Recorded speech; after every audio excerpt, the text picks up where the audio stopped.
6 o'clock on your home for SDFC San Diego Sports 760.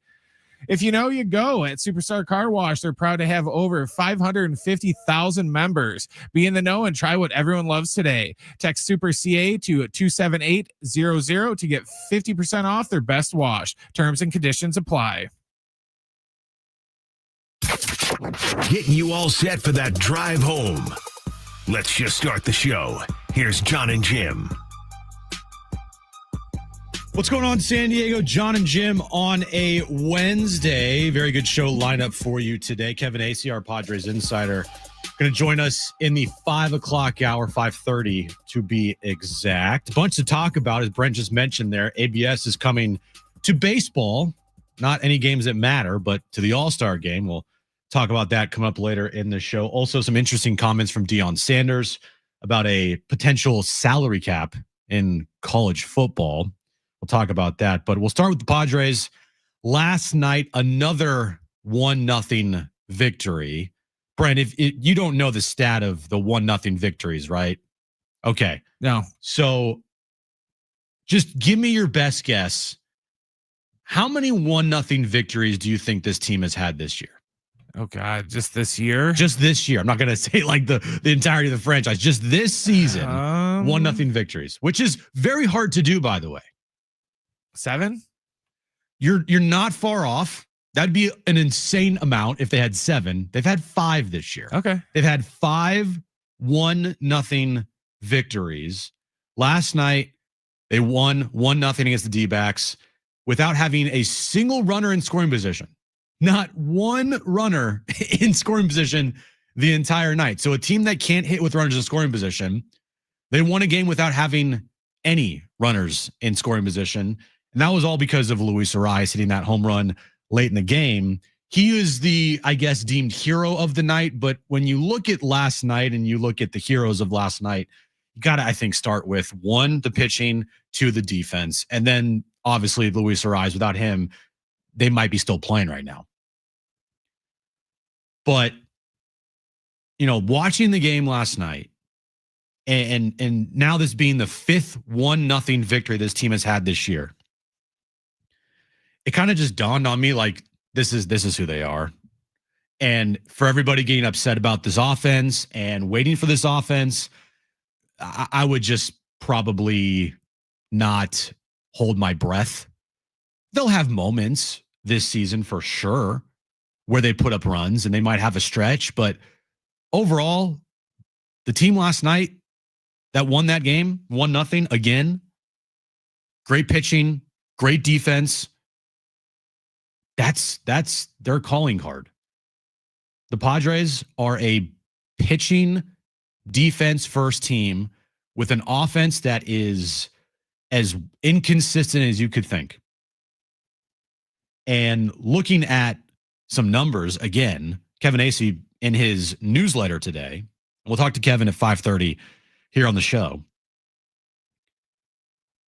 You might ask, well, is that sustainable? And that's been like the question we've talked about and asked ourselves for the last, 2 months.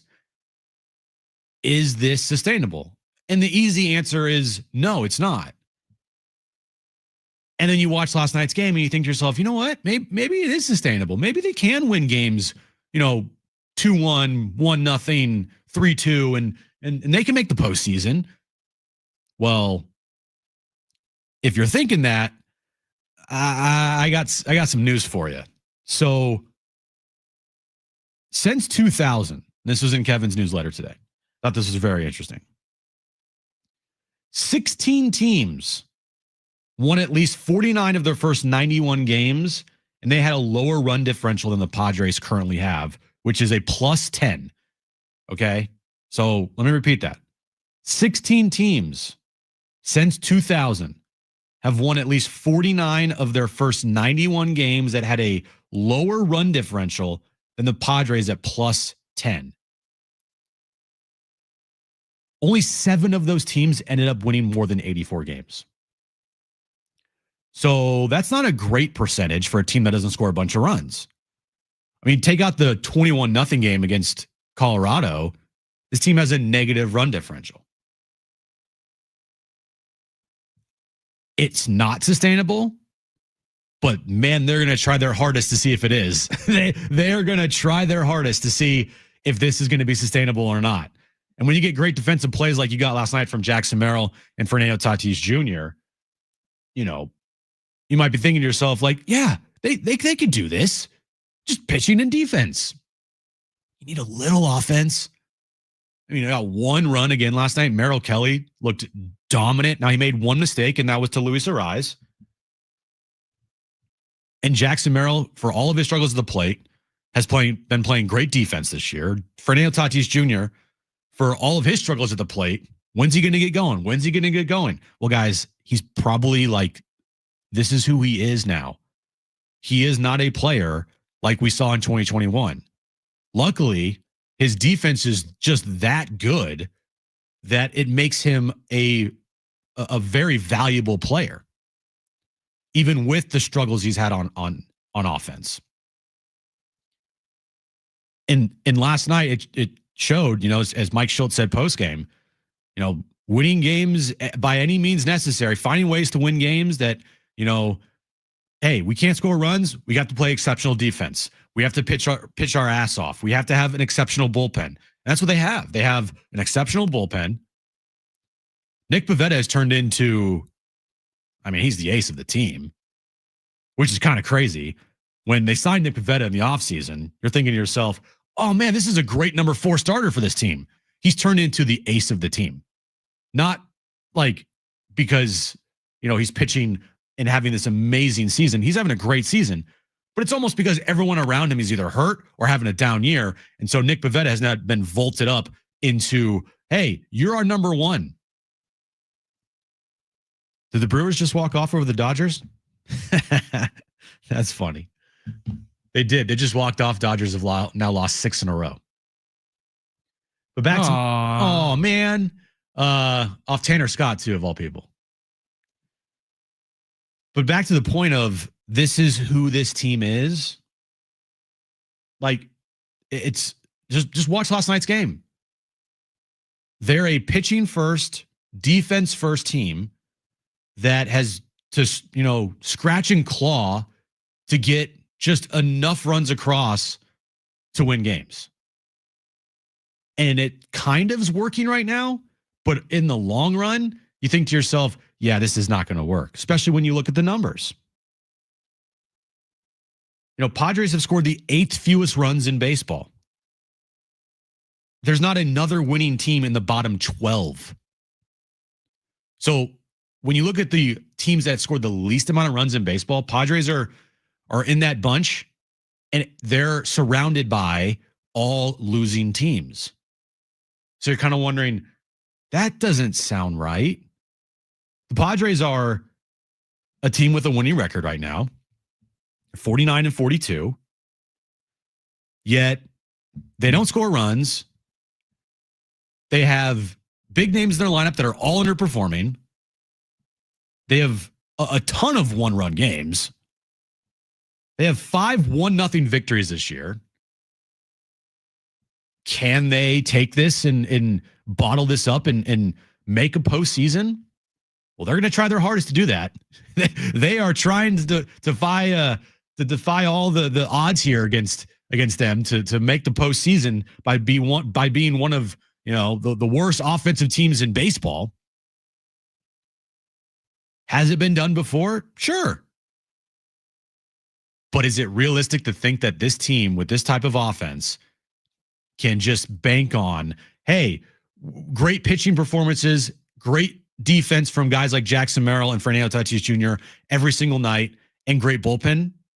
No, you're going to need to score some runs. It's going to have to happen. But hey, just looking at last night, defensively, Jackson Merrill, Fernando Tatis Jr., those were some amazing catches by those two. Amazing catches. Like Fernando Tatis Jr. not diving, but jumping up and bringing that home run back and immediately kissing his glove, the platinum Rawlings sign on his glove because he's a platinum glove winner. That's a great moment.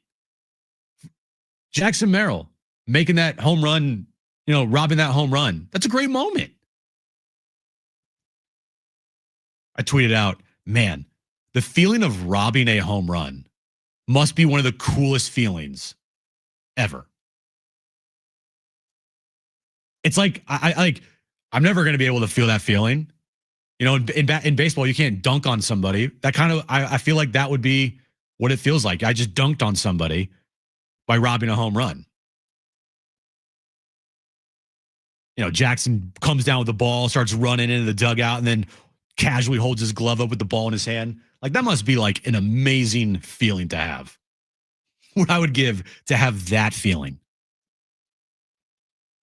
And then Tatis later in the game. Like, it's just, you're lucky that Luis Rice hit that home run, because if they lost that game last night, man, it doesn't take away from the fact that this offense is still a major problem, but still, it's better to win those games than lose those games. And now we sit and we wait for the offense to turn it around. And I think that is the wrong mentality to have, because probably going to be sitting and waiting for the rest of the season. At some point, you are who you are. And almost 100 games in, this is who this team is. They are pitching first, defense. They're not a timely hitting team because they don't hit with runners in scoring position. They're a scratch and claw. This is going to be absolute torture a majority of the time. That's who the 2025 Padres are. Torture. However you want to put, whatever torture you want to think of, that's who the Padres are. And we're just all going to have to accept it instead of trying to will this team into becoming what they were offensively last year. Last year, offensively, they were one of the better teams in baseball. This year, offensively, they're one of the worst teams in baseball. They don't hit home runs. They can't hit with runners in scoring position. And they're scratching and clawing to win 1-0 games. And you sit there and you go, man, thank goodness Fernando Tatis Jr. is a platinum glove winner. Thank goodness Jackson Merrill is one of the better defenders in center field in baseball. Thank goodness for this pitching staff. And that's how they're going to have to win. So going forward, yes, AJ Preller will be making moves. And yes, this team will have moments where their offense looks better. But overall, guys, we're not going to hold our breath anymore. This is who the San Diego Padres are. They are a team of torture. All right, coming up on the show today, Kevin Acee, our Padres insider, going to join us at 5:30. We'll hear from Jackson Merrill coming up here at the bottom of the hour as well. Also, the All-Star Game makes a decision that I love. It's not the ABS system, by the way. It's something else. I'll tell you that coming up later in the show. Great show lined up for you. Stay with us right here on John and Jim on San Diego Sports 760 live on the iHeartRadio app.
All right, tonight at 6 p.m. on San Diego Sports 760, it's SDFC Midweek Live here from head coach Mike Ibarez, as well as interviews with players and coaches. Find out the latest club and MLS information, SDFC Midweek Live, every Wednesday at 6 p.m. on your home for SDFC San Diego Sports 760. I know Darren and Adrian will be live in studio, so it'll be nice to see those guys. So make sure you're tuning in at 6 p.m.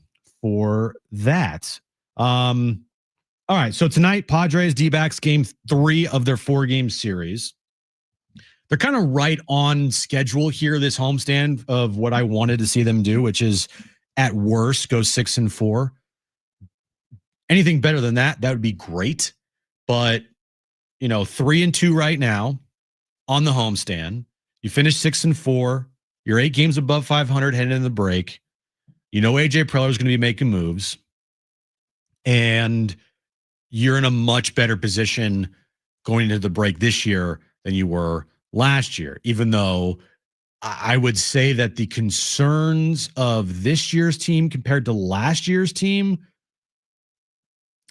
trying to think back to the feeling that we all had going into the All-Star break last year.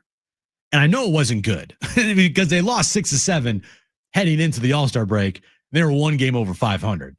So I know the feeling wasn't great, but they did have some encouraging signs, at least on offense, that made you think, okay, they could turn it around. And then it all happened, in a blink of an eye on that 10-game road trip where they won 8 in a row, went 8-2, had one of the better, 10-game road trips in franchise history. And then come home, they sweep the Dodgers for 2, and then their season's completely turned around. Make a couple trades, some big-time trades for your bullpen, and the rest is history.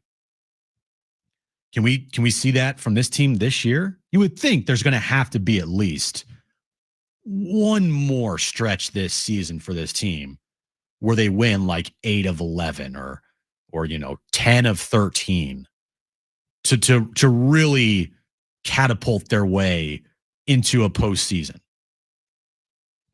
Right now, they're just kind of, keeping their head above water, keeping afloat. And tonight, game 3, Dylan Cease on the mound. Big start for Dylan tonight. I feel like we're always saying that with Dylan Cease. Like, oh, big start for Dylan.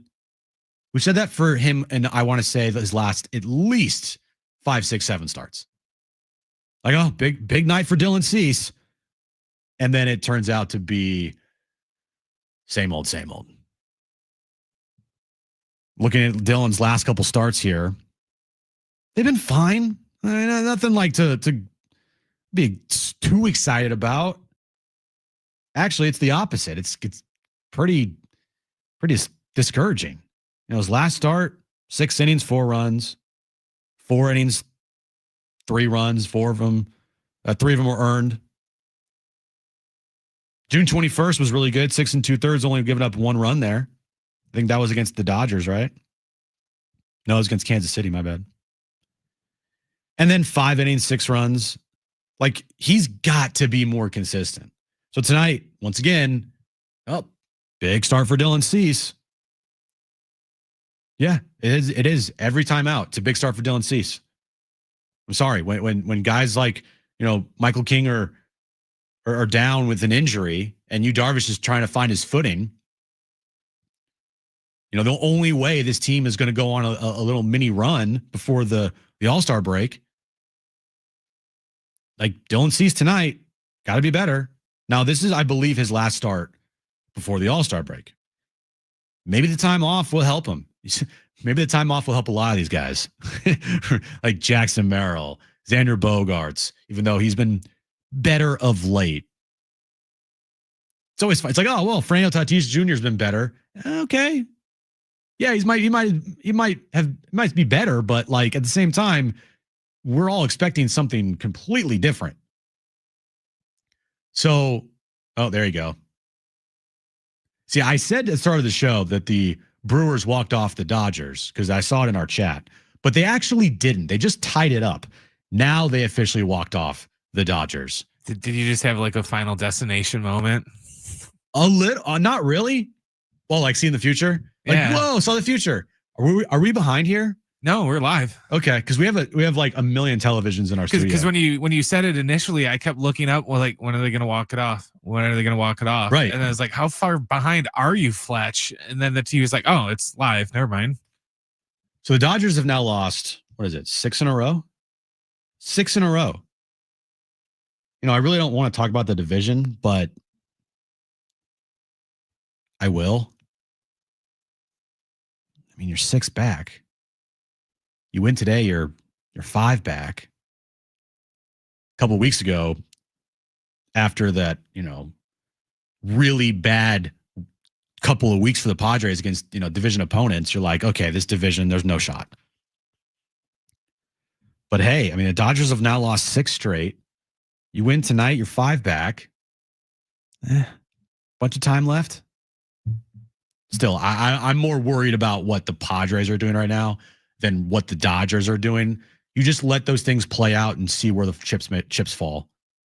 You know, if you look up in the middle of August when the Padres take on the Dodgers, you know, for 2 more series this year, and these teams are close, okay, we'll revisit that. But as of right now, even if the Padres win tonight and they become 5 back in the National League West, I'm not going to get my hopes up for some type of, you know, there's the, you know, conversation about the division. So we'll see what happens there. All right, coming up next, we'll hear from Jackson Merrill on his amazing defensive play last night to essentially, you know, help win the game for the Padres. Also, ABS coming to the All-Star game. We'll talk about that. All of that coming up next right here on John and Jim on San Diego Sports 760 and live on the iHeartRadio app.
The support is sponsored by Indeed.com. Padres Diamondbacks game 3 is getting set to go underway down at Petco Park. First pitch is set for 6:40. It's going to be Brandon Pfaadt on the hill for Arizona and Dylan Cease going for the Padres. And in news today, the automatic ball and strike system is coming to the All-Star game next week in Atlanta. Major League Baseball officials added the feature to the annual exhibition game, knowing it could be a precursor and become a permanent part of the league next season. Officials said that 72% of fans that were polled during spring training said that they had a positive impact and view of ABS. Tonight at 6, make sure to catch SDFC Midweek Live with Darren and Adrian. The guys will look back on last weekend's action and preview the team's upcoming match versus Chicago. SDFC Midweek Live every Wednesday at 6 o'clock on your home for SDFC at San Diego Sports 760. When you're trying to find quality candidates, all the searching, screening, and interviewing can become a job itself. You need Indeed, the all-in-one platform that makes it easy to interview, screen, and hire quality people. Visit Indeed.com/credit.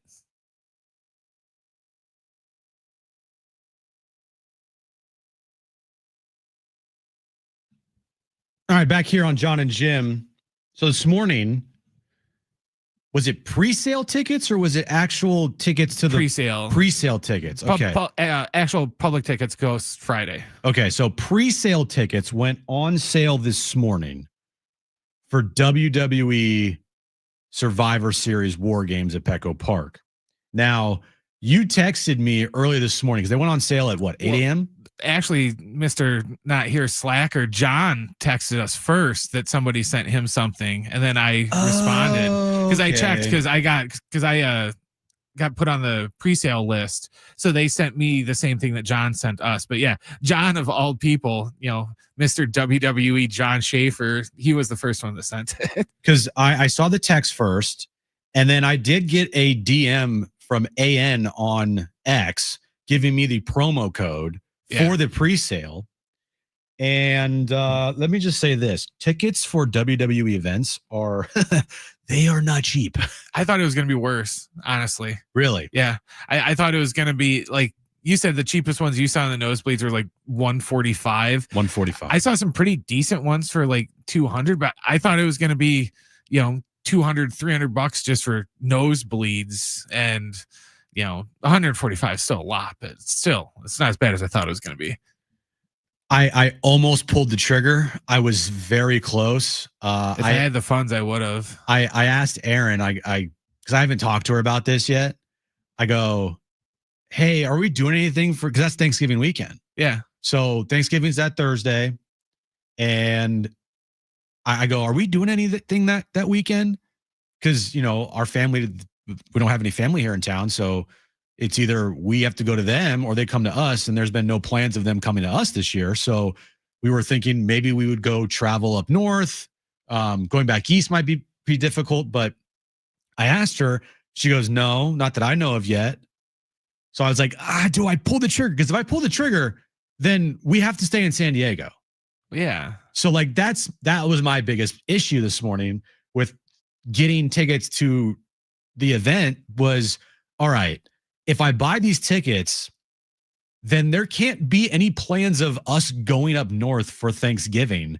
We have to be down here because I'm not going to spend, almost $300 on 2 tickets. Because I asked her if Erin wanted to go, and she's like, huh, what?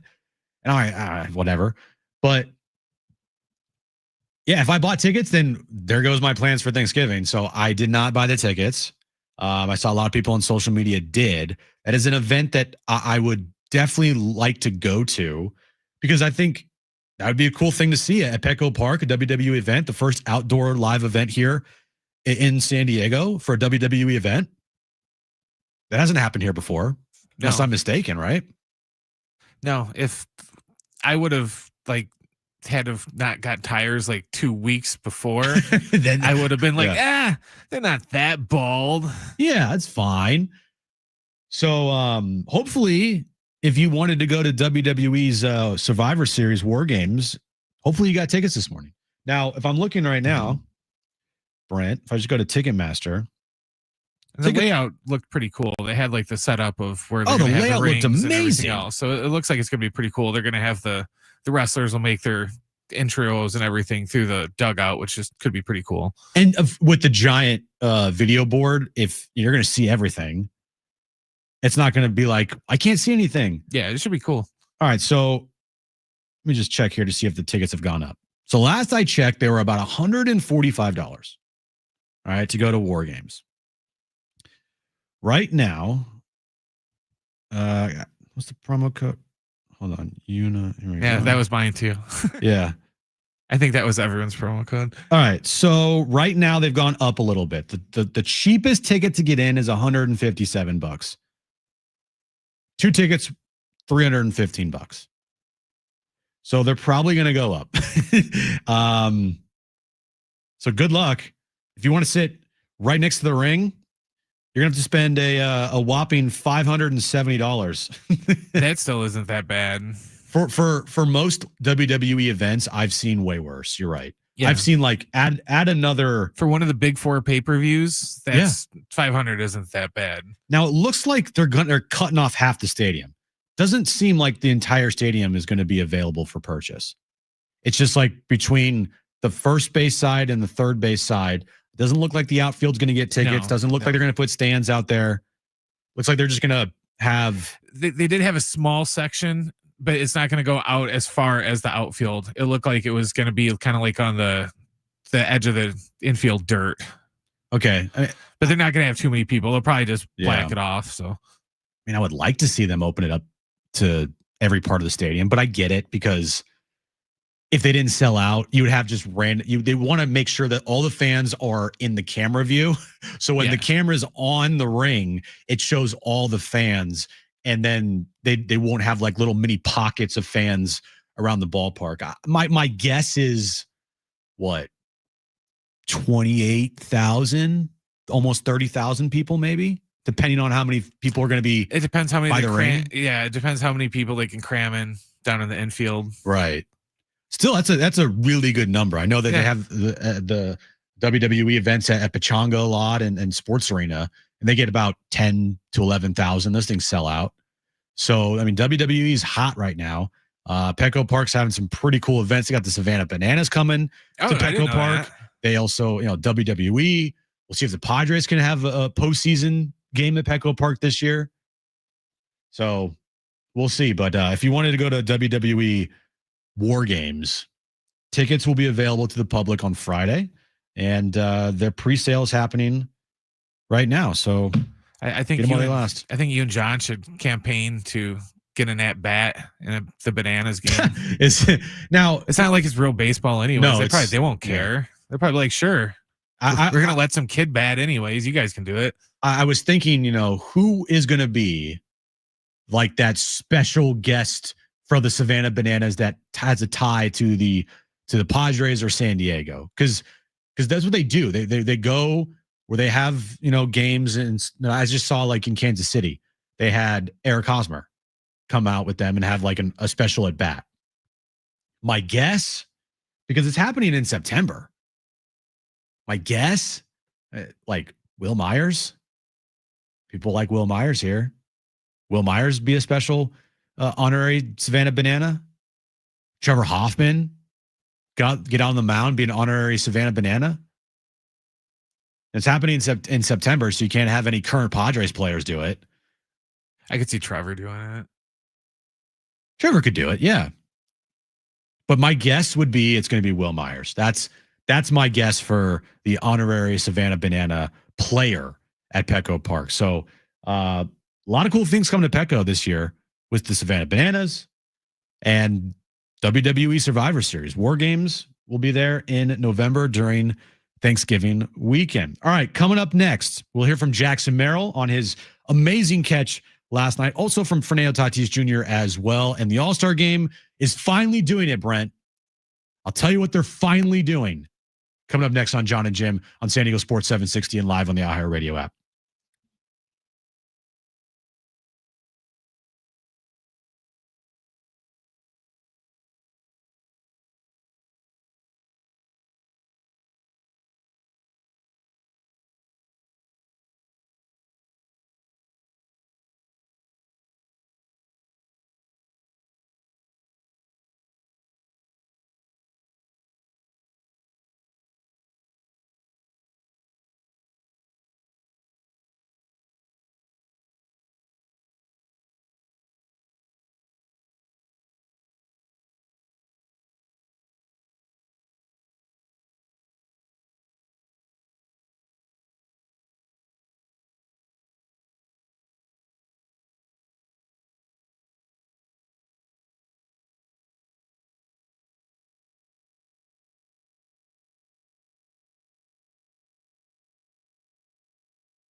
All right, right now, I want you to go to your iHeartRadio app. I want you to go to your presets. I want you to put in San Diego Sports 760 in your presets. Also, I want you to put John and Jim in your presets as well. Make us number one in your presets. And if you do that, screenshot it, put it on social media, and tag at John and Jim or at Jim Russell SD or at SD Sports 760. Then I will retweet it from our social media account. So all you need to do right now is go to your iHeartRadio app, take a screenshot of San Diego Sports 760 in your presets, your number one preset.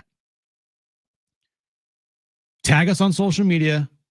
And during the next break here, I'll make sure to retweet you. So if you haven't done it, if you haven't put us in your presets, what are you doing? Put us in your presets right now. And make sure you also follow the show, John and Jim, put us in your presets as well. You can stay up to date with all the hours of the show, interviews, segments, everything's right there at a touch of a button. So yeah, do that right now. All right. Jackson Merrill last night made one of probably his best defensive plays of his early career. Same thing with Fernando Tatis Jr. And it's crazy to think that these guys were shortstops a couple years ago. Jackson Merrill has even played 2 full seasons in center field in his entire career. Fernando Tatis Jr. is relatively new to the position of right field. Yet they're making plays like they did last night. They look like 10-year vets out there. So here's Jackson Merrill and Fernando Tatis Jr., right, Brent? All right. So here's Jackson Merrill and Fernando Tatis Jr. on their amazing plays last night to essentially save the day for the Padres. Jumped, you caught it. Hell yeah. It looked a lot like last week. Yeah, except last week was a little easier because the wall was smaller, so like I had more to work with. Glad you said that. They were making a big deal out of the last one. I thought this one was I thought this one was harder. I think it was hit more on a line too. More on a line, hit harder, and the wall's different. So yeah, this one was a little more difficult, but that's my experience now.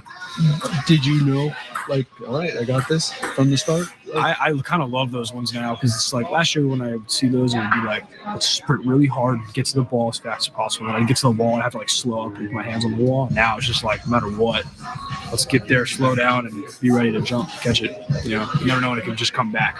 You mentioned you didn't get a hit. Look, you guys didn't get a lot of hits. You scored 1 run, but you took 3 away. Yeah. How impressive is what you guys are able to do in these 1-0 victories? Yeah, I said I haven't been doing shit with my bat, so I got to do something with my glove. But it's always like that. It's whatever you can't produce on one side of the ball, how can you produce on the other side of the ball? So just staying locked in always and don't give anything away. What do you make of Tatis' catch, and how much have you learned from your learning center field kind of on the fly there last year? He expects the most from me, and I expect the most from him. We hold each other accountable, not with our words, but start playing with each other. It's got that platinum thing on his glove, so I don't know if that's good or not, but yeah. For it to happen twice in the same game, and have that game also be 1-0 shutout. Yeah, it's huge, man. I mean, I don't think either of us did what we wanted to do at the plate tonight, but we like to do more and as much as possible. So, when it comes down to the defensive metrics, we can do it how good. I think it both helped us stay a little locked in and be like, hey, you can do more on defense than you think. You never know when it could be going your way.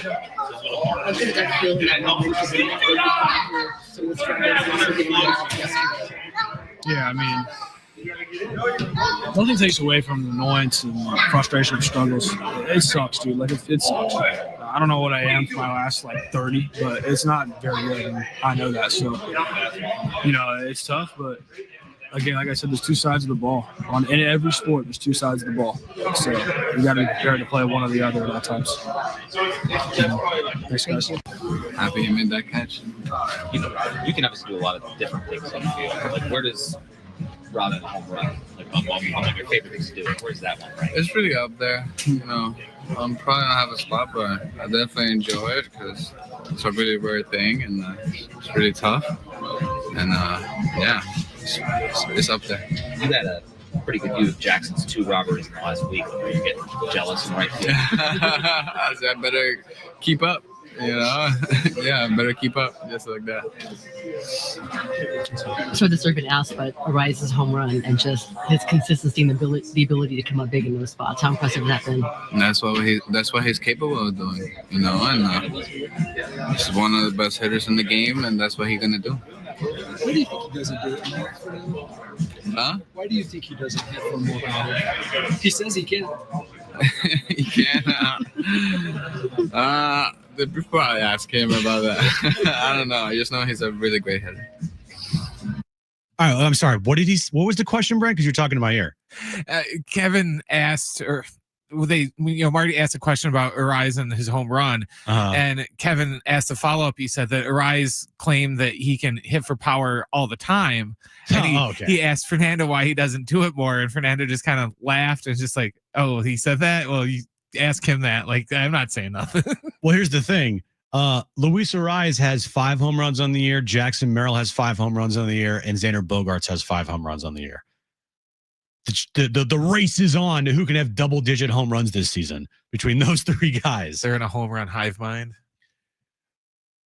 But those catches last night were incredible. And Jackson's right. Like his bat right now and what he's doing at the plate, I mean, he's all types of messed up. He's swinging at fastballs out of the zone. When the fastballs are in the zone, we've talked about the 4-seam fastballs yesterday on the show. He's not being able to hit them. And he's not being able to hit him for power. And his power numbers against 4-seam fastballs last year compared to this year is the main reason why the numbers have not been good so far for Jackson Merrill, in my opinion. And if he can catch up to the fastball, things will start to turn around for him. But as of right now, that's probably his biggest problem is he can't hit the fastball. You know, 4-seam fastball, the numbers show. He's got a slugging percentage of like 260. Against fastballs. Last year, he had a slugging percentage against 4-seam fastballs of 530. And his average is around 220 with fastballs, 4-seam fastballs this year. And that's got to pick up. But in the meantime, while he is struggling offensively, thank goodness he's playing the way he's playing on defense. And that just shows, like he said, it is a 2 sides of the ball game, and it is like that way in every sport. And thank goodness that Jackson Merrill and Fernando Tatis Jr. are really good defenders, because if they weren't good in the outfield, and they weren't good defensively in the outfield, then it would be even worse right now. I've seen all these numbers with Fernando Tatis Jr. this year and how he's having a great season. And I'm looking at his Baseball Savant page. I saw a tweet today. Someone was saying, man, if Tatis just fixed his whiff rate, he would be the best player in the sport, because defensively he's awesome and his Savant numbers are really good offensively. But I also would say to that, sometimes the Savant page doesn't match up the actual statistics and what I'm watching with my own 2 eyes.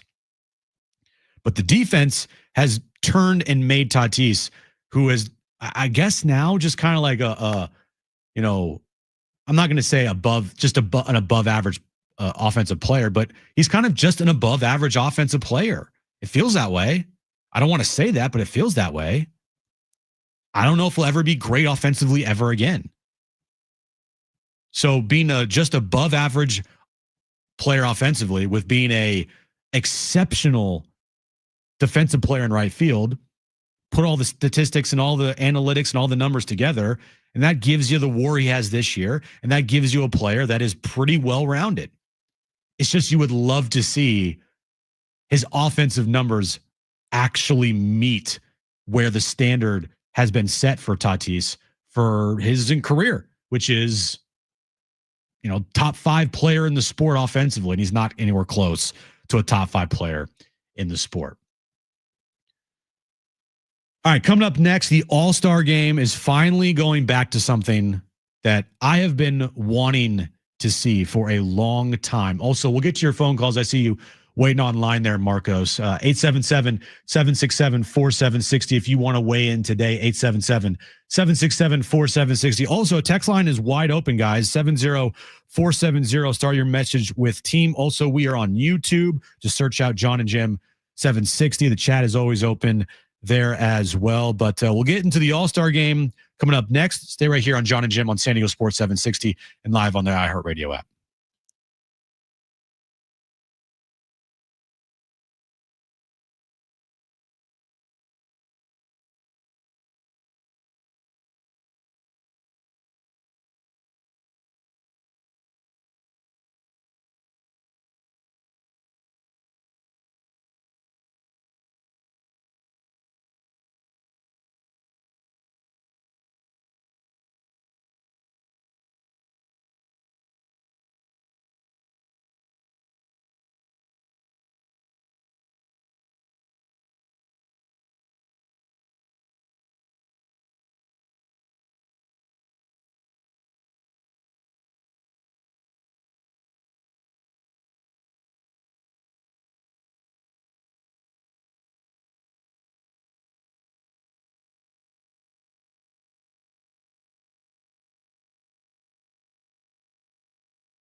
This report is brought to you by Amazon Prime Day.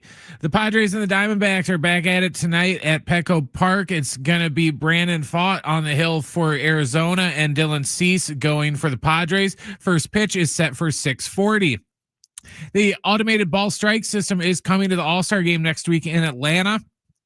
Major League Baseball officials said 72% of fans who were polled during spring training said the impact of ABS on their experience was a positive one. And tonight at 6, make sure that you catch SDFC Midweek Live with Darren and Adrian. The guys will look back on last weekend's action and preview the team's upcoming match against Chicago. SDFC Midweek Live every Wednesday at 6 p.m. on your home for SDFC San Diego Sports 760. If you love deals, you'll love this. Prime Day is lasting 4 days this year. That's 4 days of unbelievable deals in every category you can think of. So you can save big on everything you're into. Shop Prime Day July 8th through the 11th.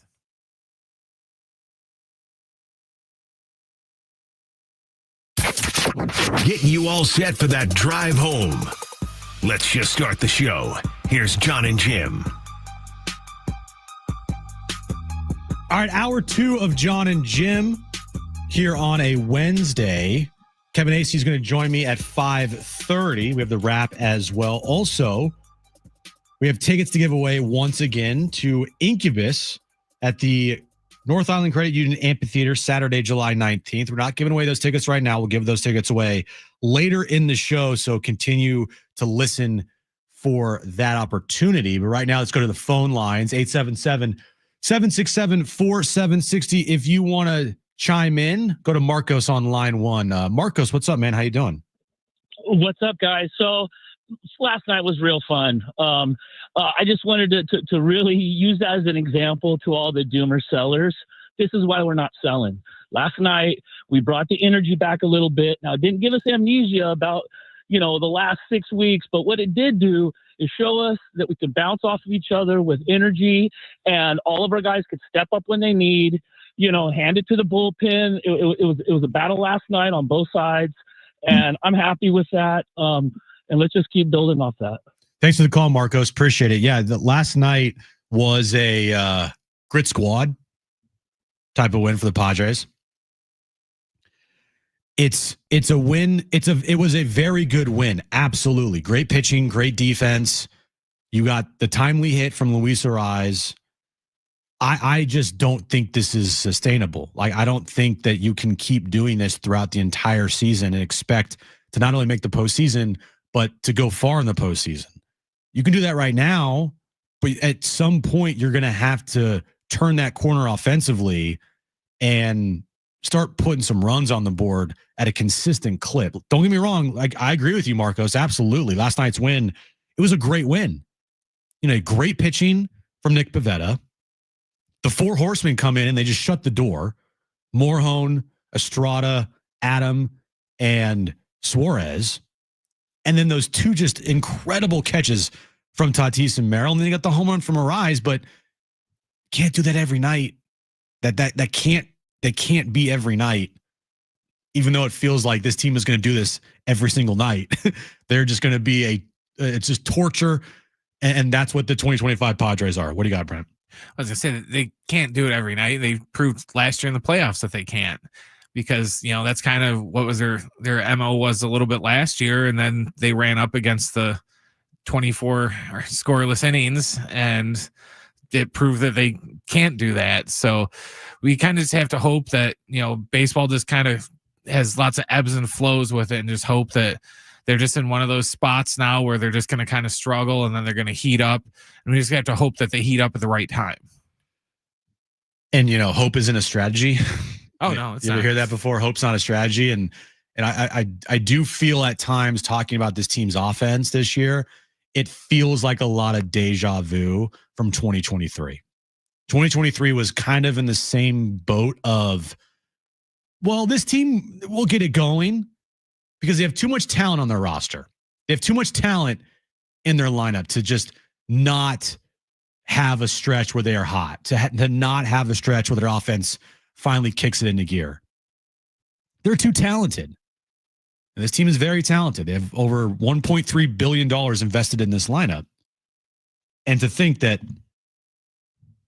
they're just going to have Fernando Tatis Jr. hit around 230 for the rest of the season and Jackson Merrill to, continue to nosedive and and the bottom of your lineup being as awful as it is, and Xander Bogaerts, who has been better of late. Don't get me wrong, he's been better, but his numbers are still his numbers. And is he going to finish the year with an OPS over 700 or not?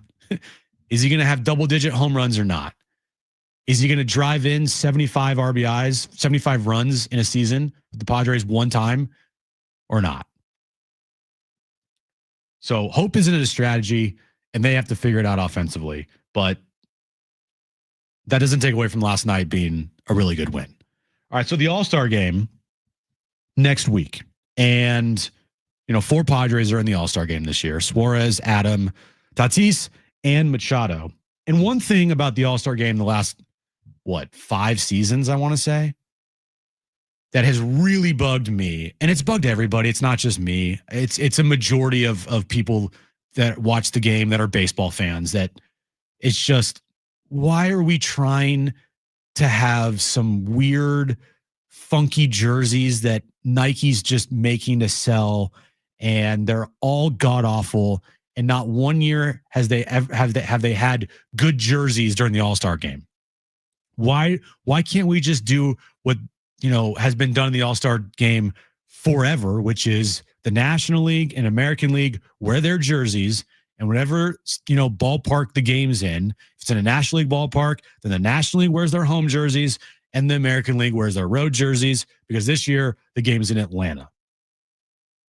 Well, if you were wanting that, and if you were wanting the All-Star teams to just wear their traditional home and road jerseys, well, you're in luck, because finally it's coming back. MLB announced that this year at the All-Star game, the National League and American League will be wearing their home and road jerseys for the game. Now, they did release these, I guess, batting practice jerseys, which I don't have a problem with. They're fine. They've done that for a long time. Even, before they started making these awful jerseys for the game. They had these batting practice jerseys that, players would wear during batting practice, and then they would change into their regular jerseys for the game. And I have no problem with it. And I actually kind of think these are pretty cool. The ones in Atlanta this year, I think for the American League and National League, they're pretty cool. Well, the BP jerseys, they wear in the home run derby a lot of the time too. So they do, but I think in the home run derby, they wear their actual jerseys. Like they wear their, they'll wear like their home or their road jerseys. I'm pretty sure that's what they wear. But for the game, for the last couple of seasons, it's been just like, what are they wearing? And it made the game feel not like the All-Star game. Like the All-Star game in baseball, to me, is probably the best All-Star game of any sport. Maybe hockey has taken that over now because of what they've decided to do with the way that they're doing their All-Star game now. Football said, screw it. We're not doing a Pro Bowl anymore. Basketball, they're trying everything. They should just say, screw it. We're not going to do it anymore. They're trying everything in basketball to fix the All-Star game for them, and it's just not working. But baseball's All-Star game, the national pastime, the to me, the best All-Star game there is. And it was kind of just watered down by the fact that when I turned on the television, I see these awful jerseys and I'm like, what is this? So thankfully, they're going back to home and road jerseys. And that, it might be it's so tiny. It's such a tiny, minute thing to get upset over. But the whole point is I want to watch a visually pleasing game on television. And, jerseys are a huge part of that. I think it's a case too of last season, Nike took so much crap for having, see-through pants, and just the All-Star jerseys were just awful. And they took a bath for that too, to where they're just I don't think they want another bad PR hit. So they're just like, just wear the jerseys. We don't want everyone complaining about the stuff we make. So just wear the jerseys. We're not even going to bother this year because last year and the last 2 years, everyone's just complained about the stuff that we've made and it's kind of made us look bad. So, just do the old one. So it's not the story of the All-Star game again. Right. Because the story of the All-Star game for the last 5 years hasn't been the All-Star game. It's been the awful jerseys. Yeah. Remember last year, the big, like not even debate, but the big, worry was, you could see through the pants and everything else. And, we ordered some different ones and they didn't know if they were going to make it to the cave on time. So they didn't know what they were going to do with the jerseys and the pants. And it was just a big disaster. So thankfully the number one story in the All-Star game this year will not be the jerseys. And for all the crap that I've given Rob Manfred and rightfully deserved, he did not start out his tenure as commissioner of baseball, very well. It was a rocky road, and it has been a rocky road for Rob Manfred. But I will say, I have to give him credit because here's the things that he has done that I absolutely love. Pitching clock. I love the pitch clock. Speed the game up. Let's go. All right. I do like the fact that in extra innings, the ghost runner rule is in place because if not, these games could go for literally 5-6 hours. I mean, I remember covering a game back in like 2018, I think it was, and it was a 16-inning game. And I'm like, what are we doing here? And making sure it's not in the postseason as well. Like that's good. I don't want it in the postseason. Regular season, I'm fine with. I know all the baseball purists, they hate it. But I'm cool with it. You hate it? Yeah, I hate it. It's not. Sometimes it screws a team, but like at least it gets these games over faster. And that to me is what the biggest problem was with the sport was the pace of play and the time of games. You can't expect somebody to be engaged for 3 hours and 47 minutes every night. Well, I'll give Manfred credit for he listens to the fans. I might not agree with a lot of the changes that they've made, but they sent feelers out to the fans and especially the casuals. And we're just like, what could we do that would just make this a more enjoyable experience for you? 100%. And they're just like, well, what about the pitch clock? It takes too long, with just every at bat. And they're like, okay. So they sped that up and, just now, the automatic ball and strike system looks like it's going to be heading, in regular season play potentially next season. And that's something that fans have kind of been, including myself, have been, screaming and asking for years. 100%. 100%. And then now in the All-Star game, getting back to just, hey, the National League wears their home jerseys, American League wears their road jerseys, and then vice versa if they're in an American League ballpark. That's great. And then also the expansion of the postseason.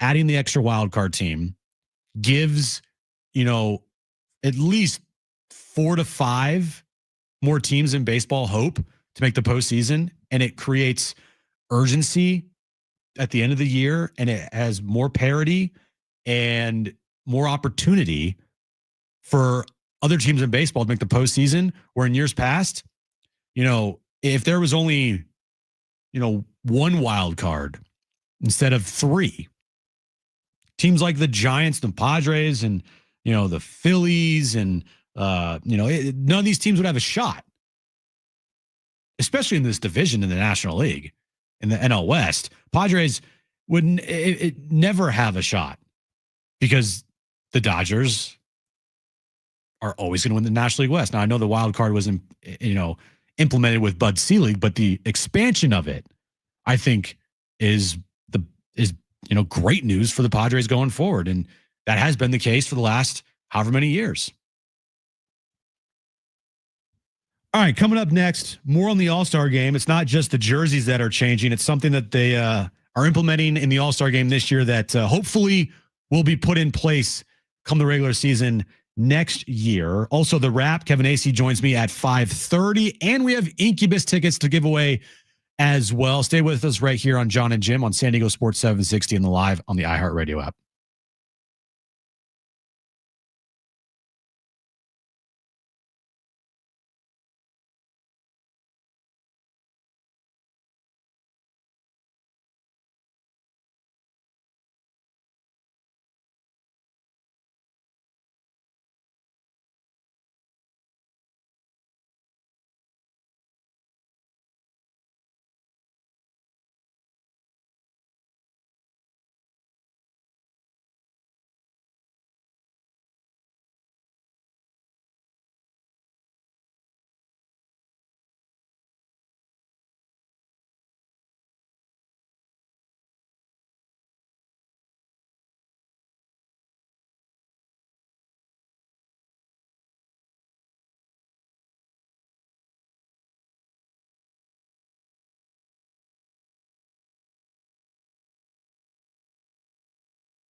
The devastating Texas floods have impacted countless residents. Families have lost their homes, communities and lives have been shattered, and children are still missing. The need is urgent. The Community Foundation of the Texas Hill County has launched the Kerr County Flood Relief Fund to support response, relief, and long-term recovery efforts. All donations will go directly to trusted local organizations to provide food, shelter, healthcare, and hope. Join us today and donate to the Kerr County Flood Relief Fund at communityfoundation.net. So the All-Star game next Tuesday night, we just talked about they're bringing back the traditional road and home jerseys for the teams, and that's more just like an aesthetic thing, right?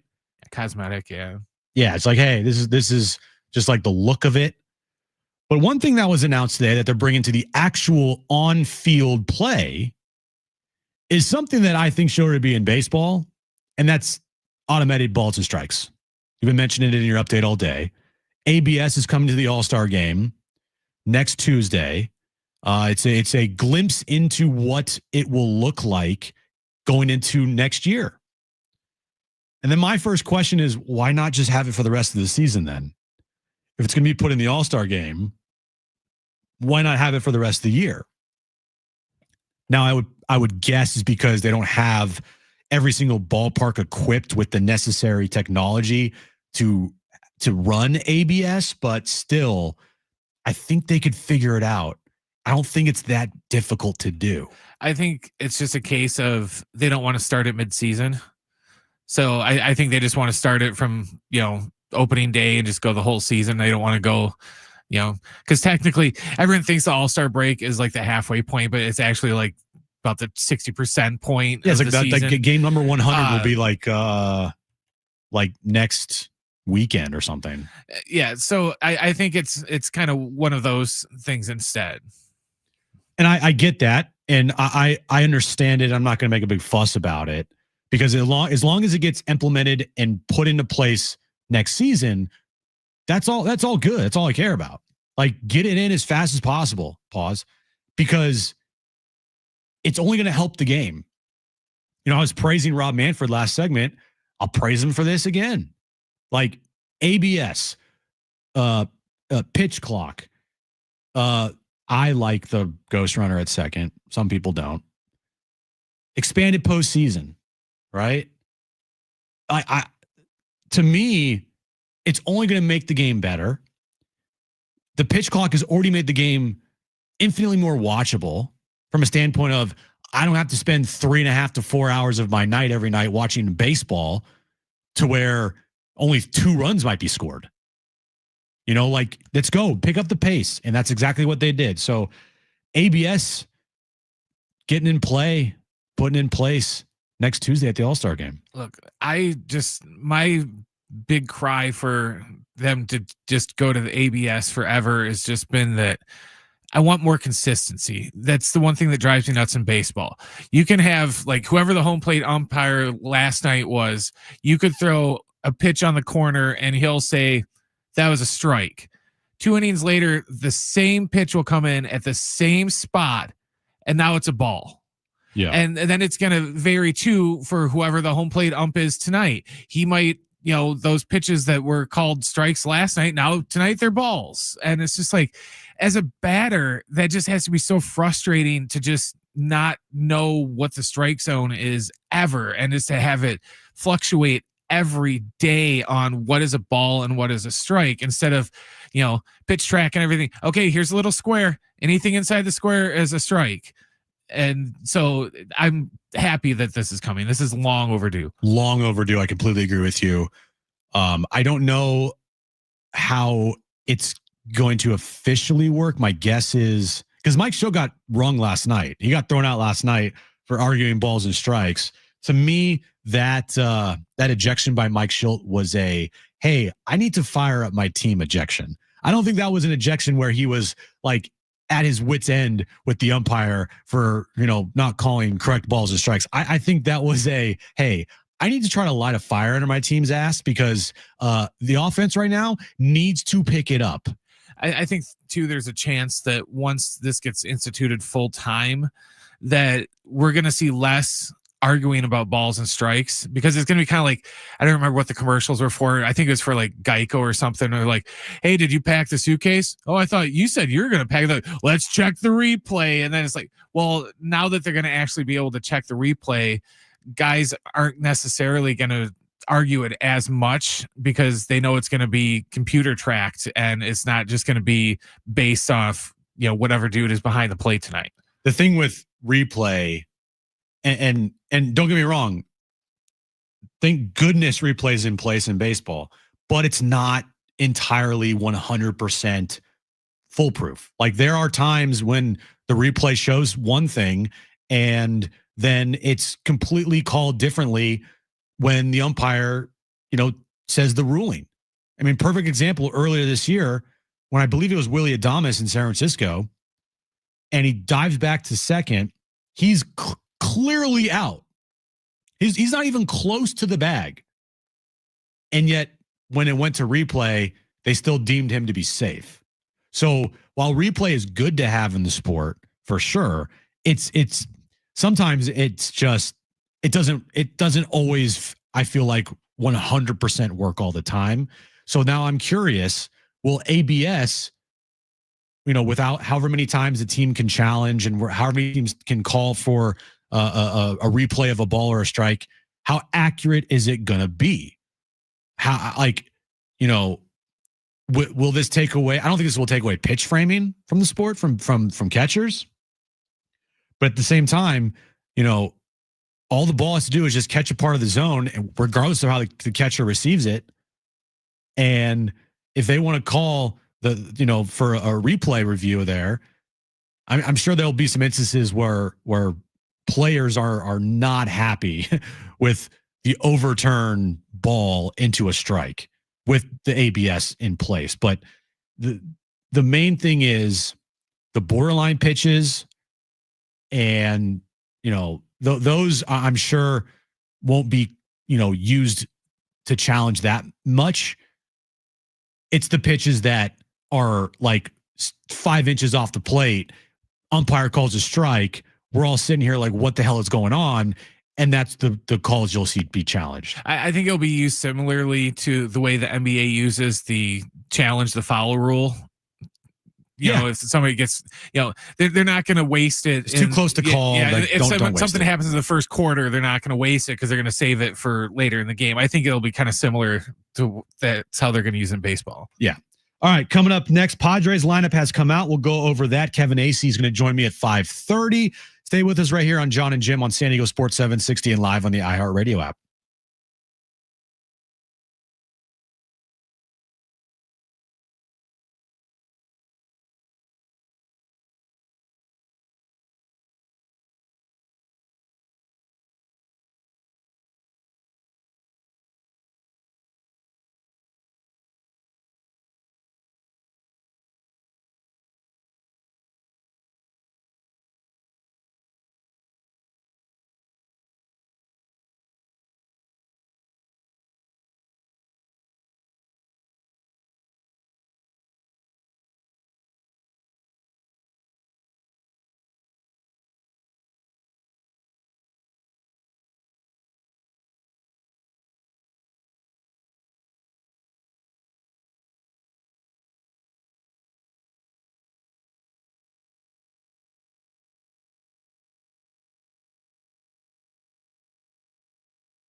This report is sponsored by Dairy Queen. After the team's 1-0 win last night at Petco, the Padres and the Diamondbacks are getting set for Game 3. First pitch is set for 6:40. It's going to be Brandon Pfaadt on the hill for Arizona and Dylan Cease going for the Padres. The automated ball strike system is coming to the All-Star Game next week in Atlanta. Major League Baseball officials say that 72% of fans who were polled during spring training said that they had a positive view of the ABS system. And don't forget, tonight at 6 o'clock, make sure to catch SDFC Midweek Live with Darren and Adrian. The guys will look back on last week's action and preview the team's upcoming match on Saturday against Chicago. SDFC Midweek Live every Wednesday at 6 o'clock on your home for SDFC, San Diego Sports 760. It's cake batter. It's cookie dough. It's the new Superman cake batter cookie dough blizzard treat, now at participating DQ locations for a limited time. Fly in today for this cosmic collision of flavor, and don't miss Superman, only in theaters July 11th. DQ, happy tastes good.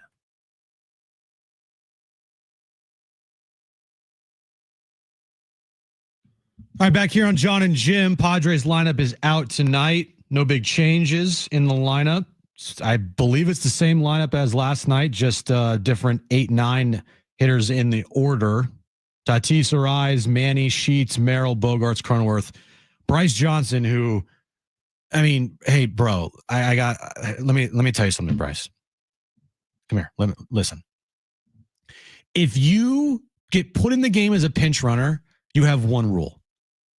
It's a very simple rule. Let me tell you the rule. Do not get picked off first base. That's exactly what happened last night. But he's in left field tonight. Martin Maldonado is behind the plate with Dylan Cease. On the mound, Game 3, first pitch, 6:40 tonight, Dylan Cease. We've been saying this about him for every start for the last month plus. Big start for Dylan Cease tonight. Once again, big start for Dylan Cease tonight. We'll see how that goes. So Jim Bowden, who wants the Padres to trade all of their prospects all the time. He wants them to trade DeVries. He wants them to trade Salas. He wants them to trade Cash Mayfield. He wants to trade everybody. All right. Jim Bowden put out a article recently. Now, this wasn't his opinion, so that's why I'm not diving too deep into it. But about Jim Bowden, what I found interesting was he did a poll with MLB executives around baseball. And the poll was the top 8 prospects in the sport most likely to be dealt at the deadline. Okay? So the top 8 prospects in baseball for this year likely to be dealt at the deadline. Coming in at number 8 on the list, according to MLB execs and what they think could happen at the deadline and what prospect could be on the move, they have Ethan Salas. I don't personally think that's going to happen, but I understand the reasoning behind it. He says here, AJ Preller and the Padres are always looking to make a splash at the trade deadline and are never afraid to trade their top prospects. Salas is already in Double-A, though he's been sidelined since mid-April with a lower back injury. He's lost a little prospect shine due to his offensive struggles.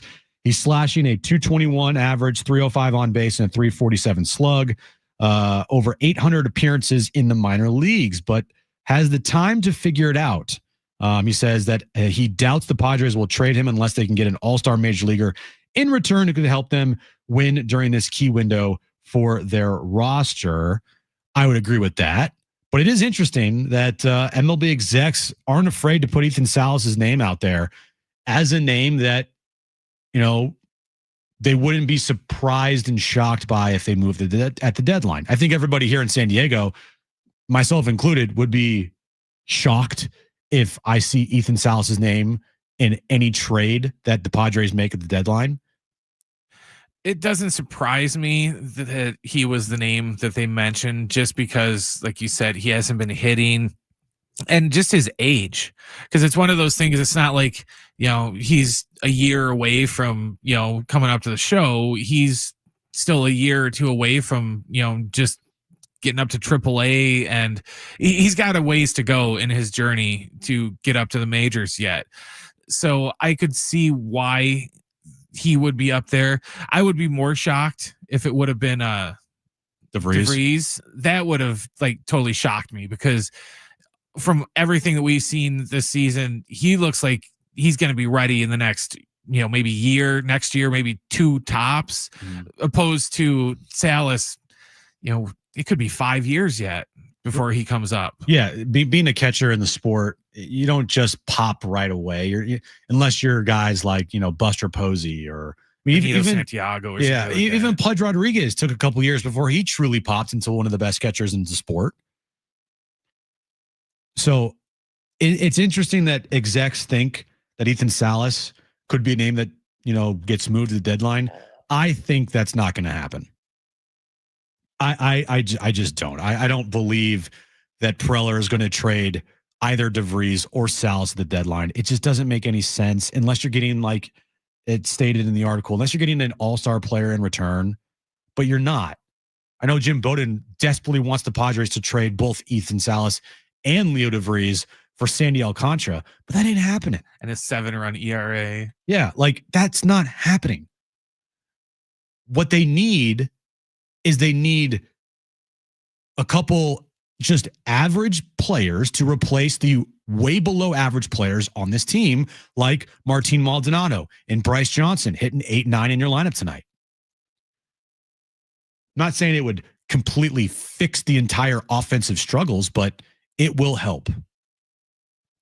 And by getting a couple average bats to put in your lineup at the bottom of your lineup to replace the just black hole of your catcher position and your pointless need to have Bryce Johnson and Trent Brooks on this team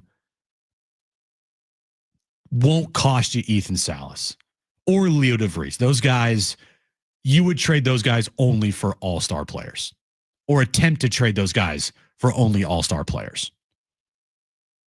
I don't know every single prospect inside the Padres organization, nor am I going to pretend like I do. But AJ Preller is very savvy. He's been doing this a long time. He knows what he's doing. I kind of give him the benefit of the doubt now. He can go out and I think find some average bats without having to give up, your top prospects in return. Well, there's no player out there that's would be on the proverbial trading block that would require you to give up anybody like that. It's not like, a couple of years ago, it was like, oh, what will people give up for Juan Soto and this once in a lifetime player? Or even like when they were kicking around, trading Hader and all those guys at the break. Those guys were at least big names. Like you said, they were all-stars. Who's the big name all-star that, everyone's just sitting on pins and needles waiting for them to move this? There isn't. The Duran dude for the Red Sox, that's about it. But even him, he's not a, big name all-star player, at least in my opinion. He was last year, not this year. But not like he's not like where everyone's going to be fighting over this dude at the trade deadline like they were for Soto and some of these bigger names in, past deadlines. I think it would be a mistake to go and make a move for a Jarren Duran. He's not. I mean, again, if he was last year's Jarren Duran, sure, go for it. But then, of course, it would cost Ethan Salas and maybe multiple other top prospects. So I found that interesting that MLB executives think that Ethan Salas could be on the move. What does that say about AJ Preller, though? I think that speaks more to AJ Preller than it does about Ethan Salas.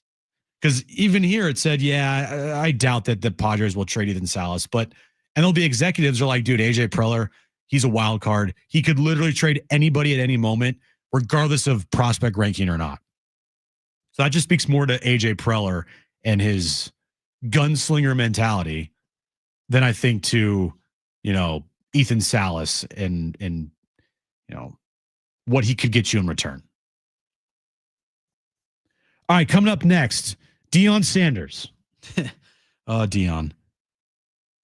He makes a claim to why college football needs a salary cap. We'll discuss that coming up next on John and Jim.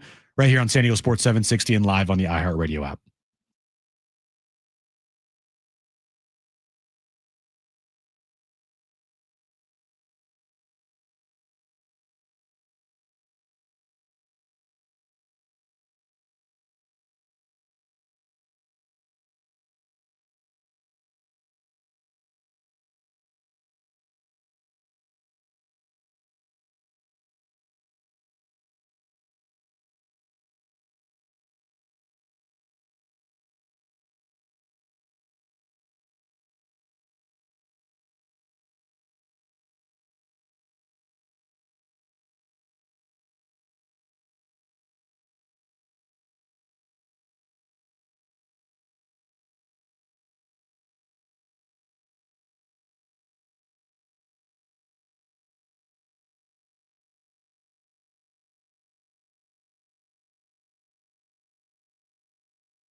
AM radio keeps vital voices accessible. Congress can secure its future, but we need your help. Text AM to 52886 now to support keeping AM radio in cars. Tell your member of Congress to pass legislation now and keep AM radio in cars. Standard message and data rates apply. So a little programming note. Next Wednesday, I don't know if you know this even, Brent. This just got approved. Next Wednesday and Thursday, John and myself will be in Las Vegas for Mountain West Conference Football Media Day, the last media day for the Mountain West Conference for football. After this year, it'll be the Pac-12. So we will be in Las Vegas next Wednesday and Thursday to cover media day for San Diego State football at the Mountain West Conference Media Day. Must be nice. Yeah. I'll just stay here. Yeah. I'll be in Vegas this weekend. I'm like in Vegas for the next week. I'm going to Vegas on Friday. Then I will be back in Vegas next Wednesday and Thursday. It's like you got what do they call it? Like a residency when I got to do the thing out there. I got a little residency in Las Vegas. But speaking of college football media day, Deion Sanders at the Big 12 media day today brought up an interesting idea for college football.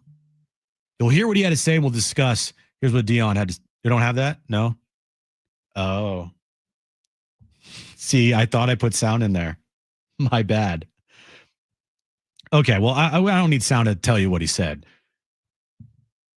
He was proposing a salary cap in college football, saying that, without that, it's damn near impossible for some teams to even try and compete for a college football playoff spot and a college, national title. While I would agree with Deion, it's also never going to happen. I don't know. I think they have to put some sort of cap on it because otherwise, the Alabamas of the college football world are just going to outspend everybody. And then eventually it's going to turn into what women's college basketball was for, decades, where it's like, oh yeah, we have, 120 D1 teams, but only 4 of them matter. Yeah, but the teams that matter, like the Ohio States of the world, the Michigans, the Alabamas, the Georgias, you think they're going to be okay with saying, hey, by the way, you can't spend all this money on your team? As long as it's equal. I think that's the biggest thing. As long as it's not like, oh, okay, Alabama, you can spend this much, but Georgia, you can only spend this much. As long as it's just like a cap for the bigger schools, I think they'll be fine with it. Yeah, I think it might take a while. I really do. I think it's more of a case of, I don't think Deion's saying this out of the kindness of his heart and his concern for, the future of college football. Oh, no. I think it's more that Prime Times and Colorado, they're getting outbid by all these bigger schools. Yep. And they can't compete. So now since they can't compete, it's like, oh, we need to change the rules to make it more fair because we thought that my name was going to be big enough and that, kids would come play for me over, a fat ass check that we're going to give them. And it turns out that they value the check more than they value the name of Deion Sanders in 2025. Right. And if you look at the teams that made the college football playoff last year, a couple of them come to mind that did not have this big cash flow from NIL coming into their program. One of them, it's in the new Pac-12 and is in the Mountain West Conference right now is Boise State. Now they have a good NIL program, but are they competing with the likes of Alabama and Ohio State and Michigan as far as NIL money goes, where they can just pay a guy $20 million? No. Now that's also, it's a benefit to them because when you look at the non-Power 5 schools, how the college football playoff is set up is that one non-Power 5 school will make the college football playoff every year. And it happened to be Boise State this past season. Indiana and SMU made the college football playoff. Now SMU, they get some money, right? Texas, they get some money. Does Indiana get a bunch of money that's, cash flow? Football. Well, football, yeah, but are they comparable to Georgia and Alabama and Ohio State and Michigan? No, money wise, Indiana's not even in the top half of the Big Ten, right. Especially for football. Basketball is a different story, but for football, no. Yeah, football, no. But they made the college football playoff last year. So while I agree with Deion, it's also feasible to make the college football playoff without being a top, 10 school as far as NIL money goes. It's more difficult. Don't get me wrong. It's not like it's easy. It's very difficult because if you're a non-Power 5 school, you're going to have to essentially run the table, and you're going to have a great out of conference schedule, and you're going to have to play a top 10 school or a top 25 school on the road, most likely. And even in that game, Boise State lost to Oregon last year. It was a close game, but if they got blown out, maybe the committee thinks of them a little differently. I don't know. Now, Indiana, SMU, they have a benefit of being in a Power 5 conference. And some people didn't even like that Indiana and SMU made the college football playoff last year. So does there need to be a cap in place? Probably, most likely, yeah. Will it happen in any time in the near future? Probably not. And I get where Deion's coming from, because he's got a campaign and he's got to put his team first, and he's got to go out there and say, come up with these ideas to help him, because you're right, Brent. He can't go out and spend with the big boys, not at Colorado, even though he's Deion. He can't spend like he would if he were at Ohio State or Georgia or Alabama. Well, I think this is going to lead to my prediction I made, I think about last year. He's going to end up the Seminoles head coach at some point. Florida State. Yeah. He's going to go back to his alumni, and he's going to go back to Florida State. And this could be the thing that does it, because Florida State, they got way more money than the Buffaloes do. So I think that might be what finally pushes him out the door and gets him back in the Seminoles. Yeah, that's what, happens to all coaches that are either at a smaller school or in a non-Power 5 conference school, where if they produce and they do well, guess what? More likely than not, that coach is going to be wanting to go to a school with NIL money. I'm surprised Deion is still at Colorado after his kids left, to be honest with you. But we'll see how many years he lasts there. My guess is it won't be like, a decade plus. he will likely move on to another school, presumably, in a more prestigious Power 5 conference like the SEC or the Big Ten. Big 12 is still a Power 5 conference, but it's not the SEC. Big Ten and SEC, those are the two conferences that's running college athletics right now. You don't think that if you got a call from, I'm just throwing it out there, like if Ohio State, even though Ryan Day's not going anywhere coming off a national title, but if Ohio State said, "Hey, Deion, you want to be our head coach?" Yeah, when do you want me to be there? He would be there in 2 seconds.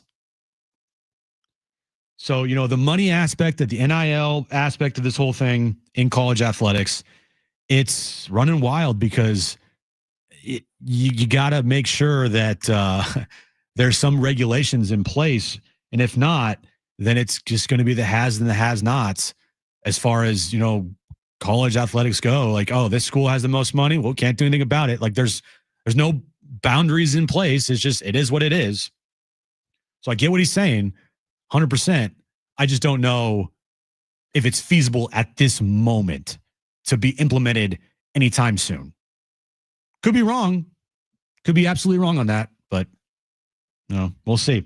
All right, coming up next, we have the wrap. Also, next hour, we're giving away tickets to Incubus, so make sure you stay tuned for that. If you want to give me a call to chime in on anything we talked about today, 877-767-4760, 877-767-4760. Text line is open as well, 70470. Start your message with team. More John and Jim coming up next right here on San Diego Sports 760 and live on the iHeartRadio app.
The support is sponsored by Staples.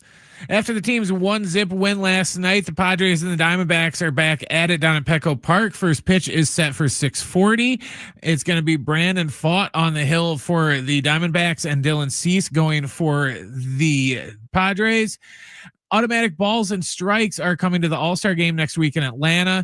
Major League Baseball officials said that they are adding it to the All-Star game, knowing it could be a precursor to becoming a permanent part of the Major League Baseball regular season.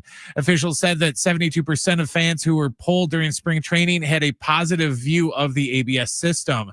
And tonight at 6:00, make sure to catch SDFC Midweek Live with Darren and Adrian. The guys will look back on last weekend's action and preview the team's upcoming match against Chicago.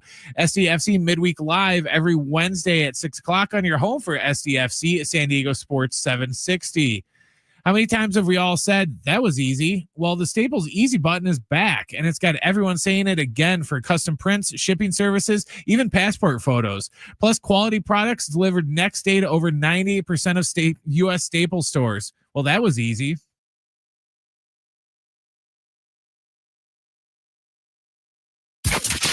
Getting you all set for that drive home. Let's just start the show. Here's John and Jim.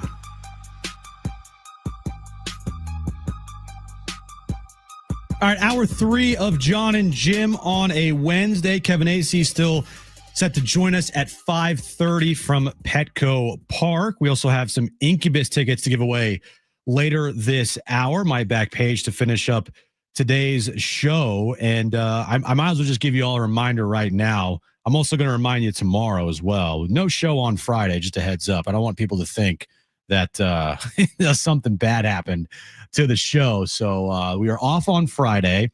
John is in New York. He actually texted me this morning, Brent. He went to a card show?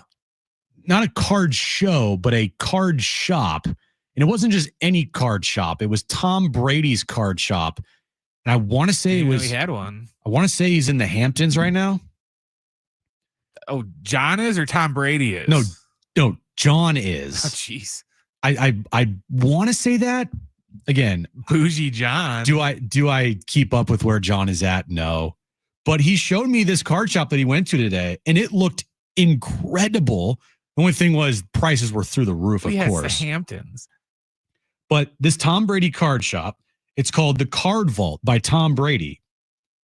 And it's got everything in it. Like anything you want, it has in it. Problem is, everything is like way overpriced, and Jones wanted all the cards, and like you can't, like, no, we can't buy that $7,000 pack over there. We have to buy the $20 pack of all the crappy cards. So yeah, we're off Friday, and we'll be back together on Monday's show. Coming up in a little bit, Juan Soto, some interesting comments about not making the All-Star game. You'll hear from him. Also, Mike Schilt speaking to the media right now at Petco Park. An update on Yu Darvish. So we'll give you that here coming up in a bit. But right now, Brent, let's get to this. It's time for the wrap. Presented by Sombrero Mexican Food. Check out their website at sombreromex.com. Who's going to have more home runs this year? Xander, Jackson Merrill, or Luis Ariz? Well, they all got 5 right now. So the race is on. They're all, together there at the starting position. They're all neck and neck. I got to go with Jackson Merrill.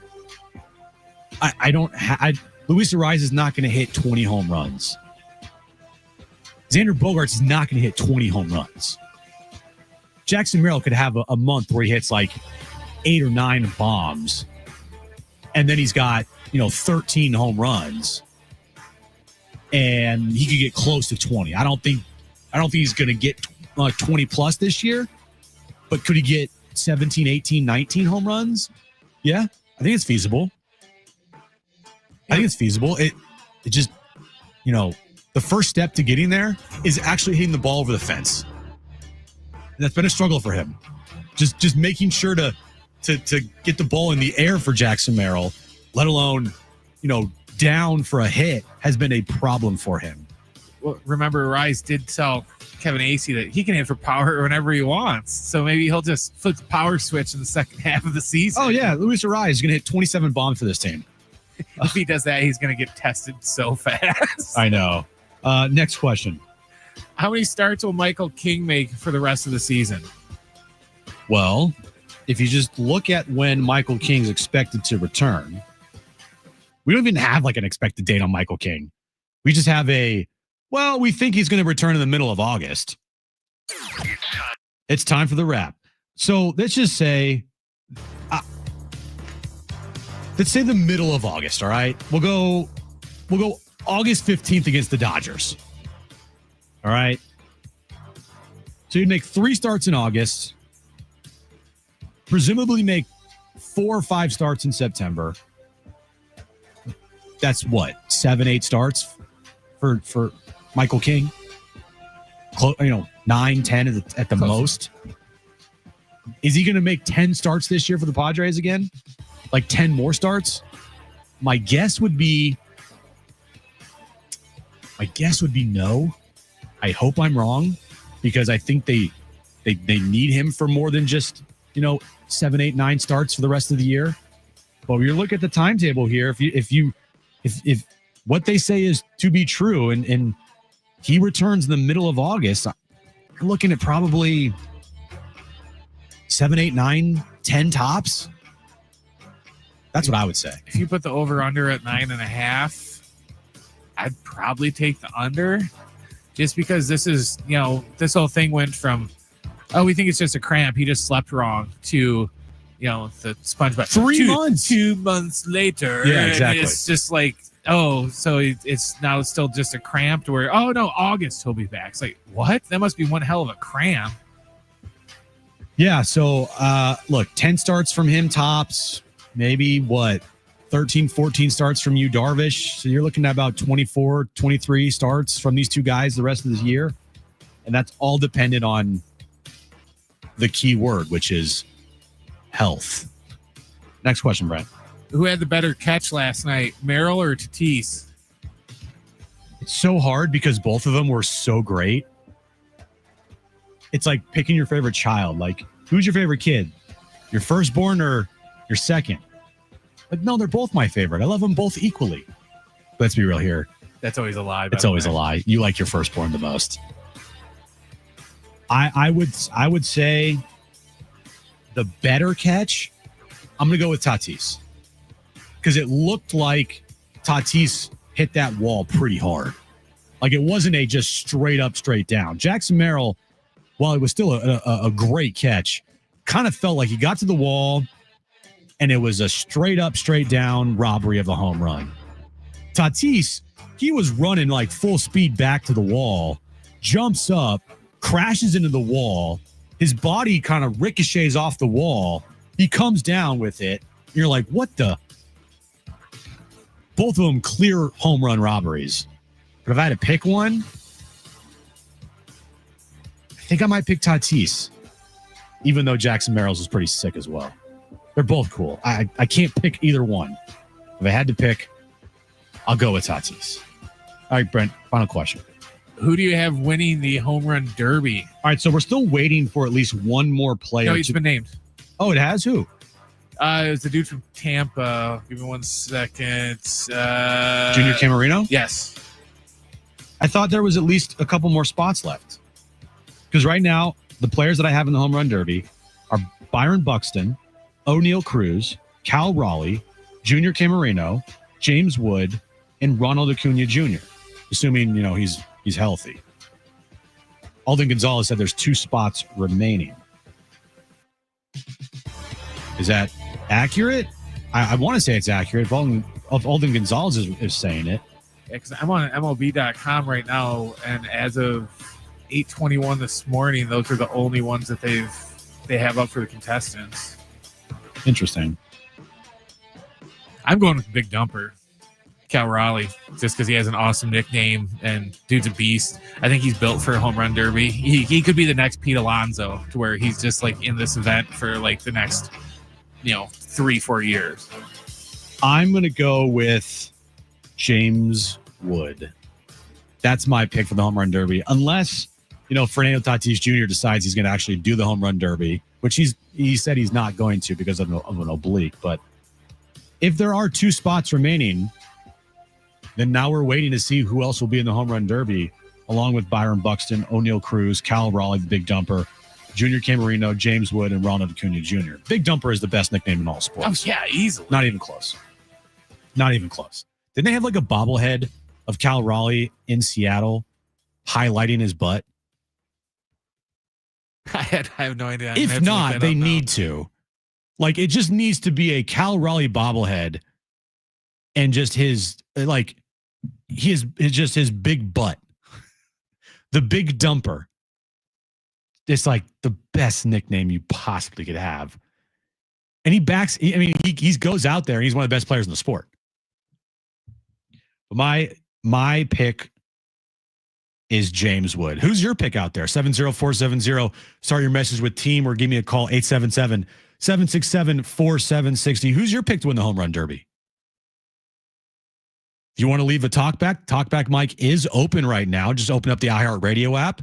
Click on San Diego Sports 760. You'll see a red microphone. Just click on the red microphone and tell me who you think is going to win the home run derby this year out of the players I just named. Byron Buxton, O'Neal Cruz, Cal Raleigh, Junior Camarino, my boy James Wood, Ronald Acuna Jr. So leave a talkback. We'll play those later in the show. Just open up the iHeartRadio app. You'll see a little red microphone right there. Click on the red microphone and let me know who you think is going to win the home run derby. Or send in a text, 70470. Start your message with team. Phone lines are always open, 877-767-4760 as well if you want to give me a call. JD's third in the chat says he picks Cal Raleigh. If I go to the text line here, 858 picks James Wood as well. 760 number says Cal Raleigh. 703 number says Ronald Acuna Jr. See, I almost picked him just because the home field advantage, so to speak. But I just saw here that if Acuna would win, he would only be the 4th player to win in his home park. Bryce Harper did it in 2018, Todd Frazier in 2015, and my personal favorite Cub, Ryan Sandberg, did it in 1990. I thought you were going to say Ryan Sandberg in 2007. You're like, whoa, huh? Couple more texts flying in. 858 number says James Wood. With our luck, it'll be James Wood. He'll hit 30 home runs in every round and just become a household name now. Scott in the YouTube chat says Cal Raleigh. So looks like a lot of people want Cal Raleigh or James Wood, or those are the 2 picks. I think people might be sleeping on guys like O'Neal Cruz. He seems like a guy that could get hot in a home run derby. And he's so tall. He's like 6'7" or something like that, isn't he? He's a big boy. Yeah, he's very tall. I don't know about Byron Buxton. Yeah, no. Maybe a couple years ago, he had a little bit of pop, but no. I think it's another one of those deals where they asked so-and-so, and they're like, nope. And then they asked someone else, and they're like, nope. And they're like, I don't know. Go ask Byron if he wants to do it. And he's like, yeah, sure. I ain't got nothing else to do. Kwan in the YouTube chat says, put Gavin Sheets in the home run derby. Wouldn't mind it. Gavin Sheets does have like a home run swing, but I don't think the home run derby is like, you know what? We got to get Gavin Sheets. They want stars. No offense to Gavin Sheets, by the way. He's had a fantastic year. No offense to him. All right, coming up next, Juan Soto has spoken out about his all-star snub. Some interesting comments from our boy Juan Soto, our former boy Juan Soto. You hear that coming up next. Also, Mike Schilt talking about Yu Darvish. Is he expected to make his next start on Saturday? We'll hear from Mike Schilt. Also, Kevin Acee joining me at 5:30. All that to come right here on John and Jim on San Diego Sports 760 and live on the iHeartRadio app.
Our iHeartRadio Music Festival is back. Live performances by Bryan Adam, Ed Sheeran, John Fogerty, Mariah Carey, Maroon 5, Sammy Hagar, The Offspring, Tim McGraw, and more. September 19th and 20th at T-Mobile Arena in Las Vegas, the place I'll be living for the next week. 2 nights, 1 stage. Buy tickets at ASX.com. Get them now before they sell out. Put my headphones in there. There we go. Okay, so Juan Soto was probably the biggest All-Star game snub, I want to say, in all of baseball. I can't think of anybody else that's a bigger snub than Juan Soto. And Juan Soto finally spoke about not making the All-Star team. I want to say it was last night to the New York media. This is what Juan Soto had to say. Would you have liked to make the All-Star team? What do you think? I don't know. Some people want to take vacation. I mean, I think it's a lot of money on the table if I make it. Okay. That's exactly why people don't like Juan Soto. That right there. Not, man, I believe that I should have made the All-Star team because, I put up a really good season and I want to be there. And it's disappointing because, I thought I was, one of the best players in the sport, and I would love to be there because it's one of the biggest stages. And no, he's upset he's not there because of money, because in his contract, I'm sure there's bonuses for making the All-Star game. And you're complaining about money, dude. You are the last guy that can complain about money. You realize that, right? You do realize that you signed for the largest contract in the history of the sport, right? you do realize that you're never going to ever have to worry about money ever again, right? You realize that you hired Scott Boras solely to make sure that you had the most money in the history of the sport.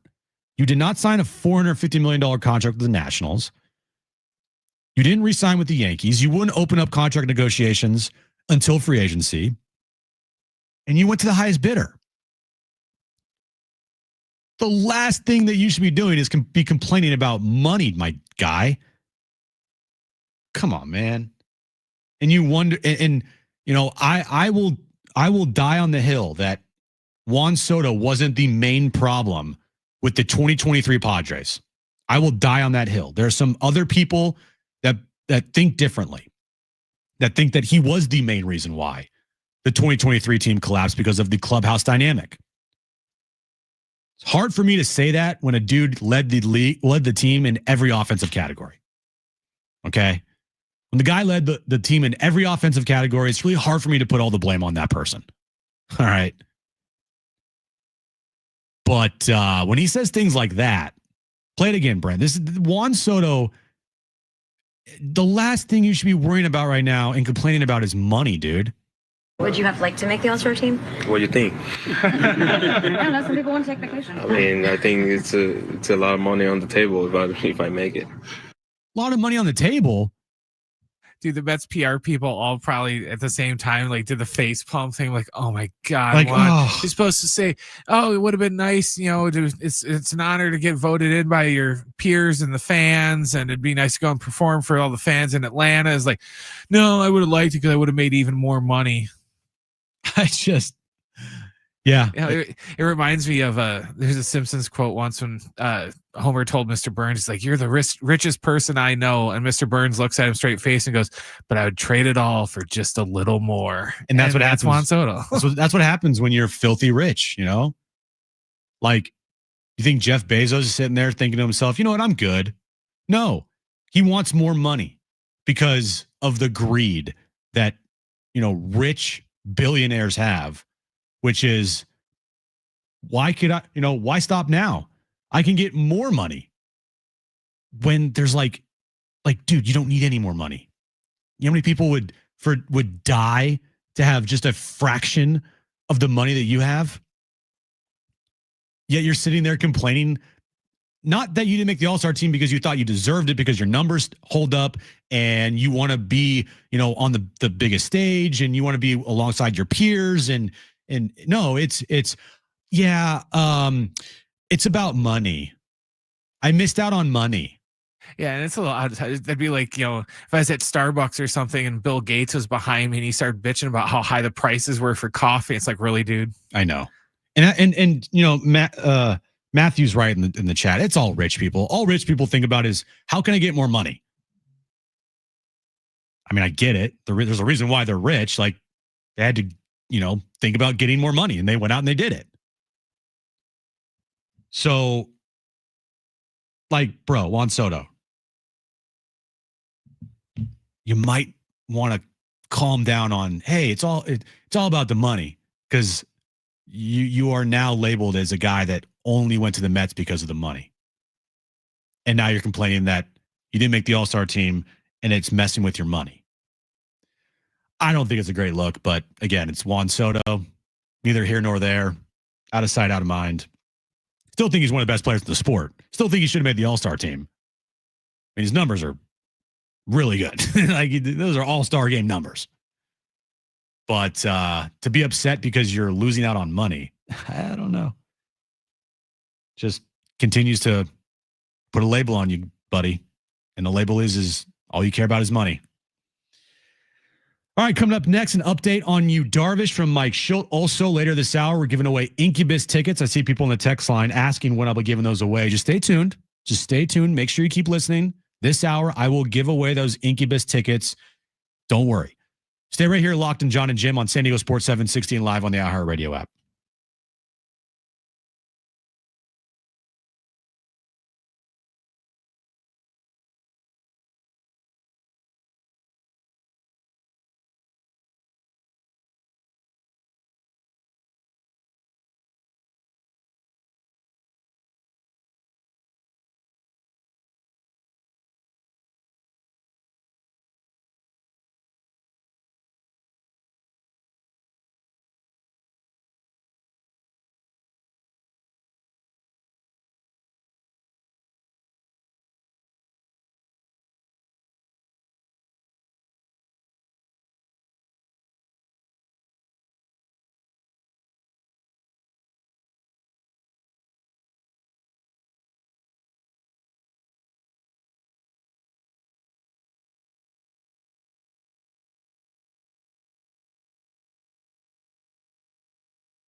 This report is sponsored by Lowe's. After the Padres 1-0 win last night against Arizona, the two teams are back at it tonight at Petco Park for Game 3. First pitch is set for 6:40. It's going to be Brandon Pfaadt on the hill for Arizona and Dylan Cease going for the Friars. And automated balls and strikes is coming to the All-Star game next week in Atlanta. Major League Baseball officials said that they are adding it to the All-Star game next week, knowing it could be a precursor for future things for the regular season. Officials said that they polled people in the spring training and said that 72% of the fans had a positive view of the ABS system.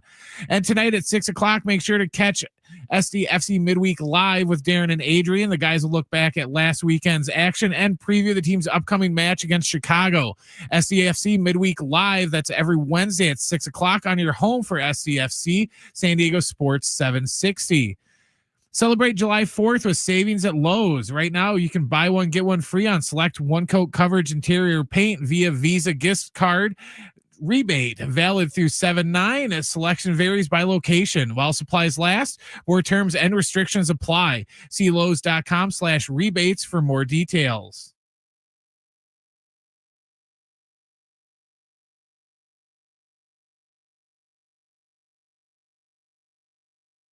All right, Kevin Acey is going to join me at 5:30. We'll talk about last night's game. Also, Yu Darvish and an update on Michael King. Speaking of Yu Darvish, we'll get to the sound in a bit here, but he's expected to start on Saturday for the Padres. We'll hear from Mike Schilt in a bit on Yu Darvish. Tonight, big start for Dylan Cease.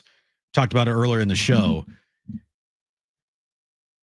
He's had a bad year. I don't know how else to put it. You know, call a spade a spade. Dylan Cease has had a bad season. And it feels like every start, and I'll ask Kevin this, every start, this has got to be a good start for Dylan Cease. This has got to be a good start for Dylan Cease. It's happened for the entire season since opening day. Every start for Dylan Cease, up and down and up and down. Couple really nice outings sprinkled in there. I know Mike Schilt raving about his stuff. Okay, stuff might be good, but he's still not giving you what you need. So, having a bad outing last outing, hopefully he can go out there tonight and, pitch much better, because they're going to need him down the stretch, especially with the uncertainty for Dylan Cease, and for Michael King, and the uncertainty with Yu Darvish. They're going to need Dylan Cease in a big way. So we'll see if tonight he can turn it around. It's the same thing we've been asking. Turn it around. So we'll see.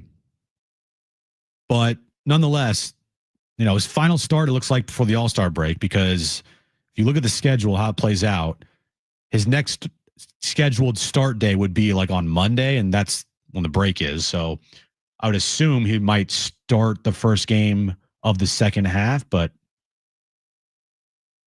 we'll see. Do we have the Mike Schilt sound? All right, cool. Mike Schilt pregame, very, very short from Mike Schilt, which I think is a good thing. But he was asked about Yu Darvish and how he's feeling, because that's the biggest question with Yu Darvish, is how he felt and how he's feeling after his first start of the year. Take a listen. Yeah, he's feeling good. He's very optimistic and excited about taking the ball on Saturday. All right, right to the point. Very quick and right to the point, which is good. I think no elaborations needed. If he's feeling good, he's feeling good. And if he's ready to make his next start, then he's ready to make his next start. Dude, I was so worried after his start that we're going to come out the next day and just hear about how he's just got so much soreness in his arm or something from the start, and just stuff to start, making you wonder, oh God, here we go again, to where it's like, this is good. He was out, playing catch or whatever it was afterwards, and everything looks good. It doesn't look like he had, any, out of the ordinary soreness. I'm sure he was sore for a little bit. He didn't pitch forever, but, nothing out of the ordinary, nothing that looks like it's going to be another speed bump or anything like that. So this is good, positive news for once. Good, positive news for Yu Darvish. So he'll be out there on Saturday.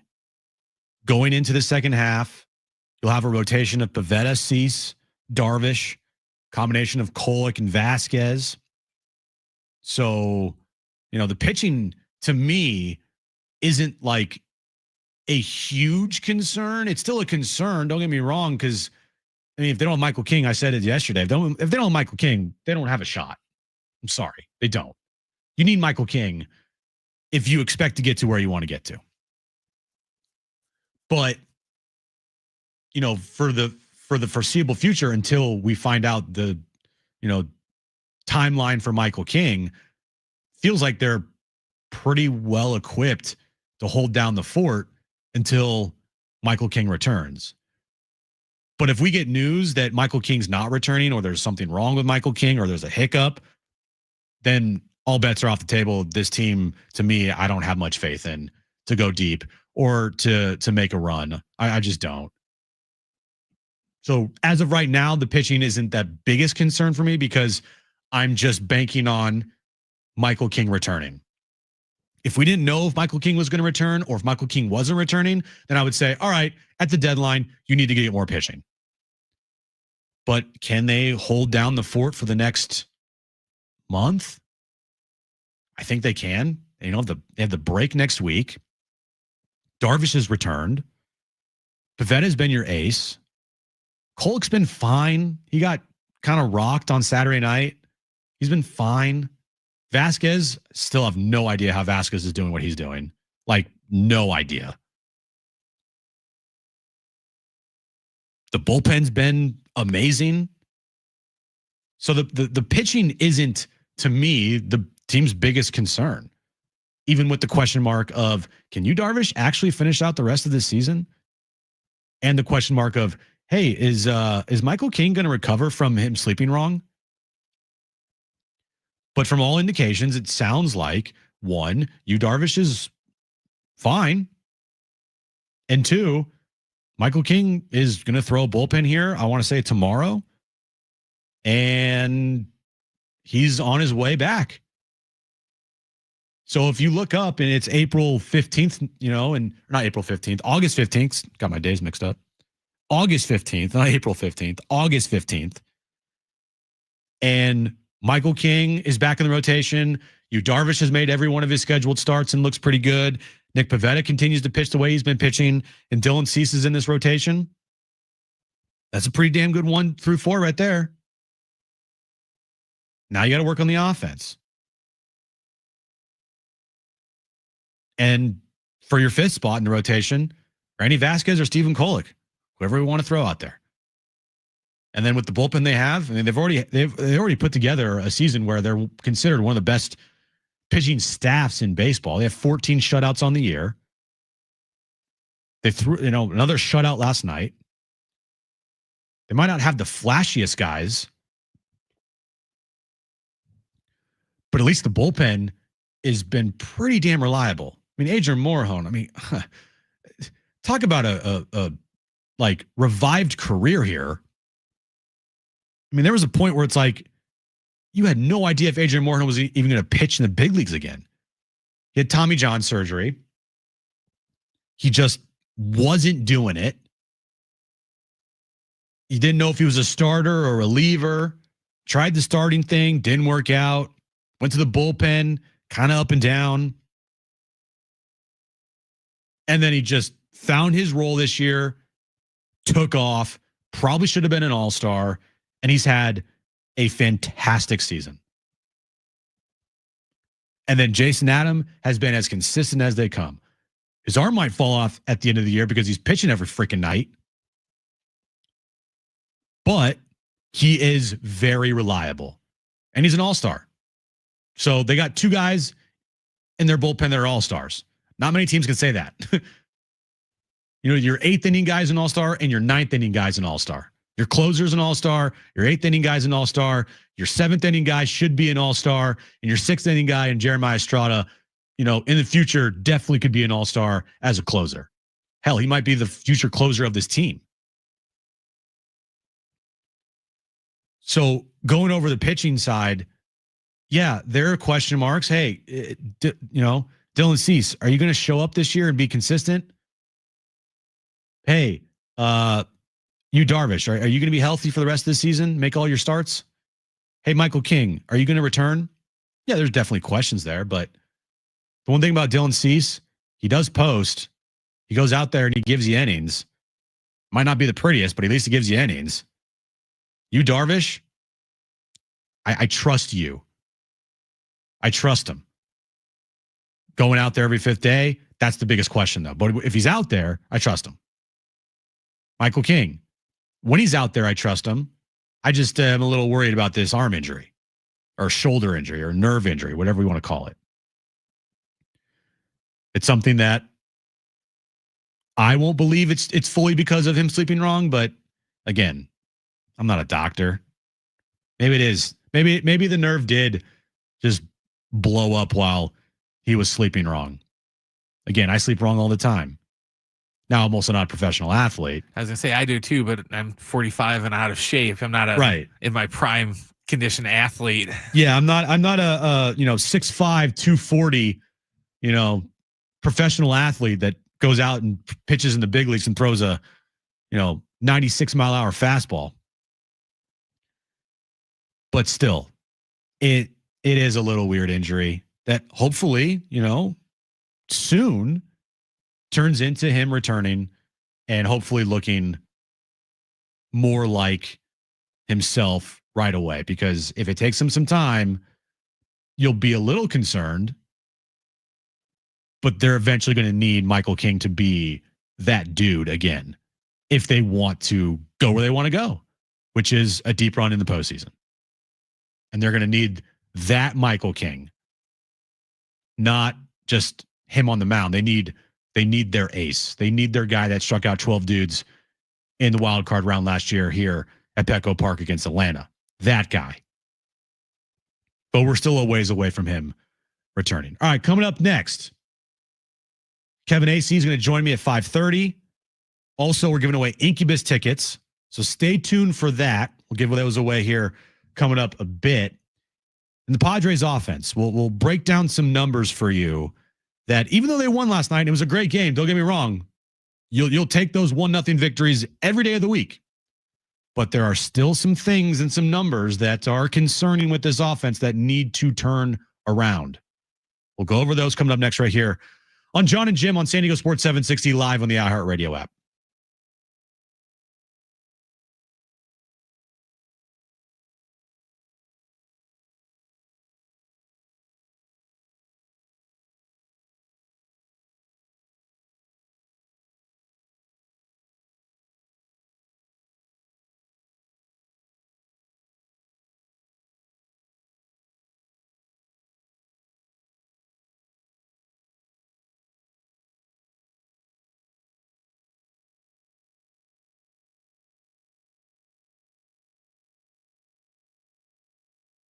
Maxed out on credit cards, struggling with high interest debt. You could pay it all off in days with Loan Pronto's Rapid Equity Loan. Hey guys, it is Schaefer.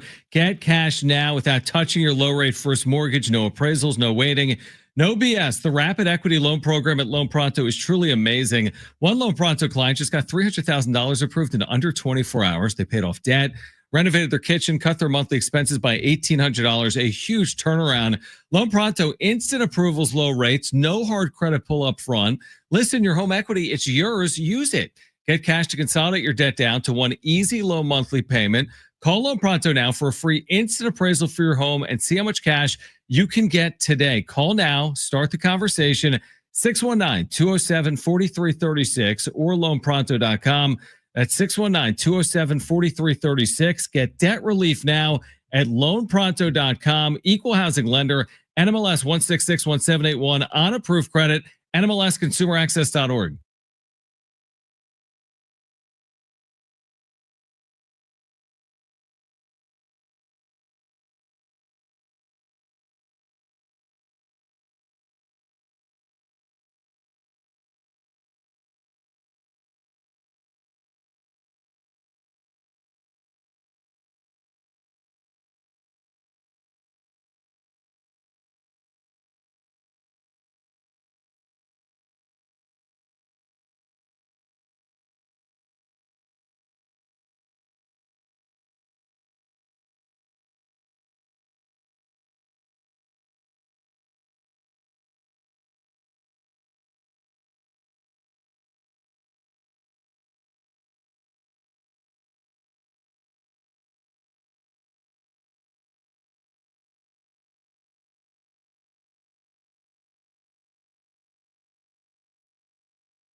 All right, back here on John and Jim. If you haven't already, download the iHeartRadio app for me and then put San Diego Sports 760 in your presets, your number one preset.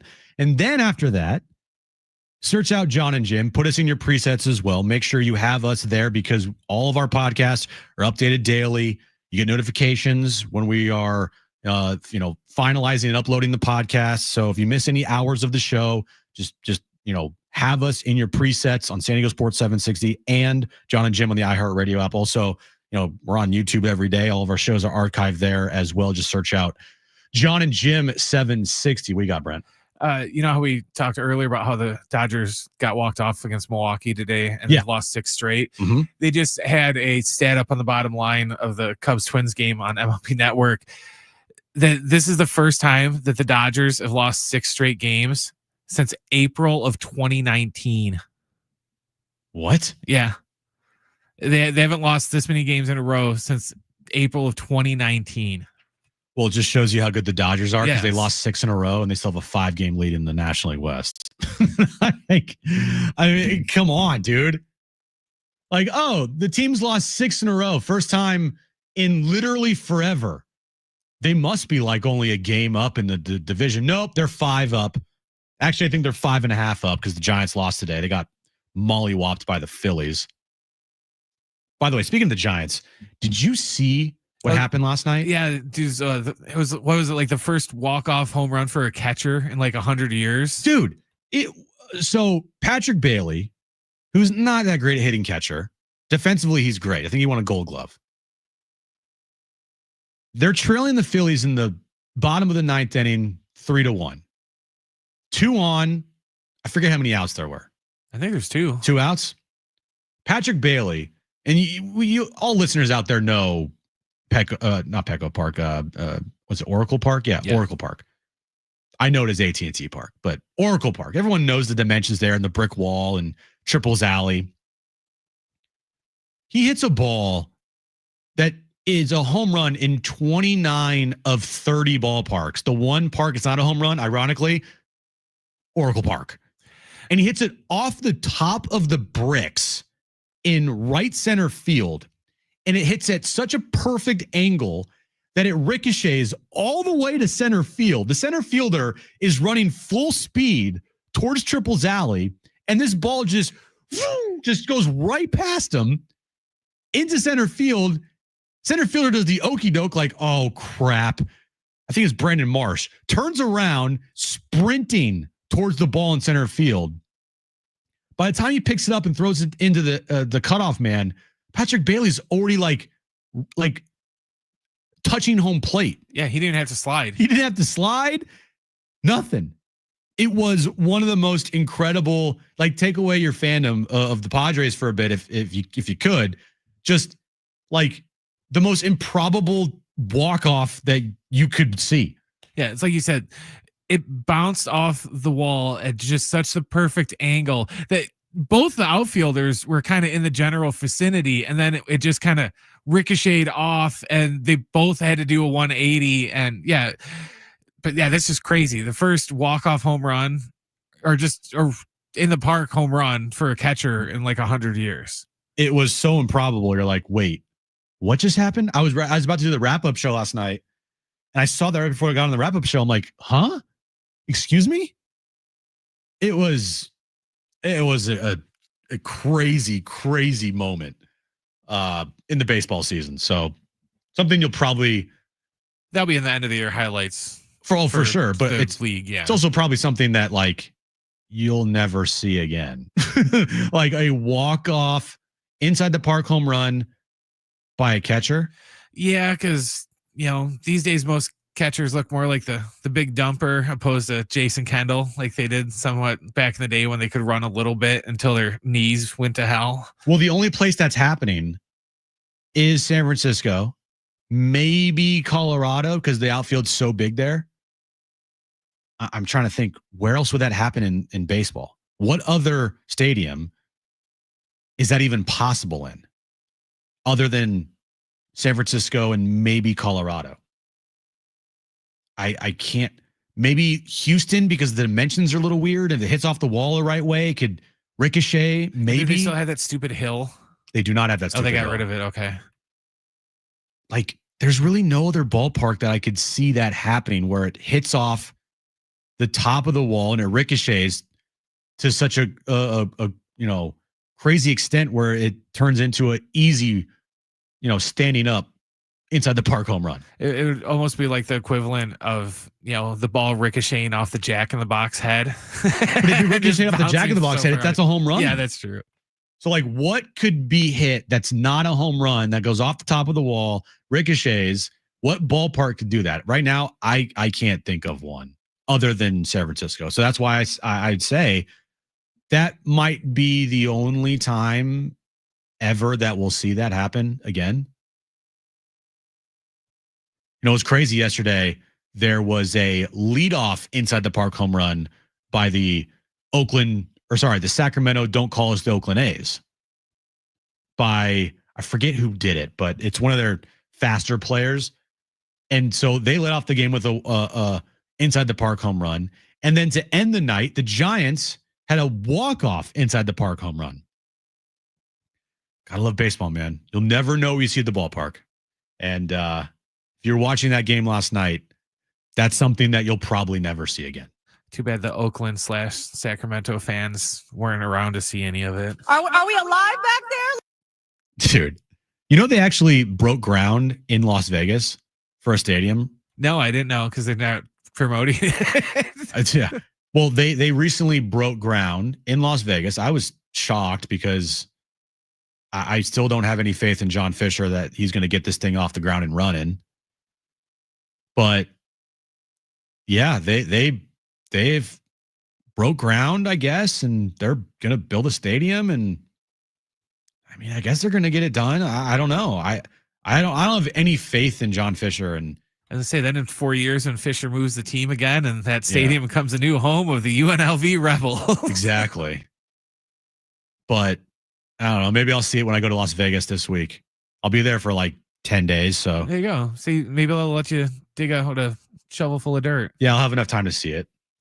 So we'll see there. All right, coming up next hour, Kevin Acee is going to join us at 5:30 live from Petco Park. Also, I want to go over some numbers with you guys about this offense. And they're a little concerning. The concerns still remain. I don't think people, after wins like they had last night, you should feel like, oh, everything's fixed. Everything's fine. No, not everything's fine. There are still some major problems with this team. Now, don't get me wrong. You'll take that 1-0 win and you'll like it, even though it's the most torturous type of game possible in a regular season, especially with this offense. But, in these wins, the concern still remains. And I'll give you some numbers that need to be fixed quickly. Right now, caller number 6, all right, 877-767-4760. Caller number 6, you have won a pair of Incubus tickets at the North Island Credit Union Amphitheater on July 19th. So if you want to go to Incubus, 877-767-4760. It's Incubus with the Manchester Orchestra at the North Island Credit Union Amphitheater on Saturday, July 19th. 877-767-4760. Caller number 6, you'll win a pair of tickets to see that. Coming up next, more John and Jim. Stay right here on San Diego Sports 760 and live on the iHeartRadio app.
This report is brought to you by Lowe's.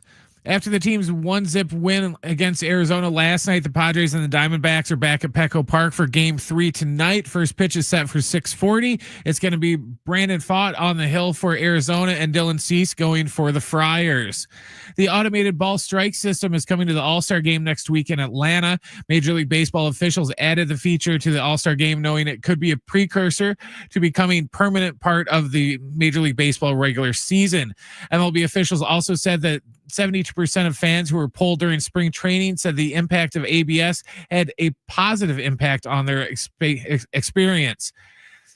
Tonight at 6, make sure to catch San Diego FC Midweek Live with Darren and Adrian. The guys will look back at last weekend's action and preview the team's upcoming match against FC Chicago. SDFC Midweek Live every Wednesday at 6 o'clock on your home for SDFC, San Diego Sports 760. Lowe's offers a lowest price guarantee. If a qualifying lower price is found on the same item, Lowe's will match it.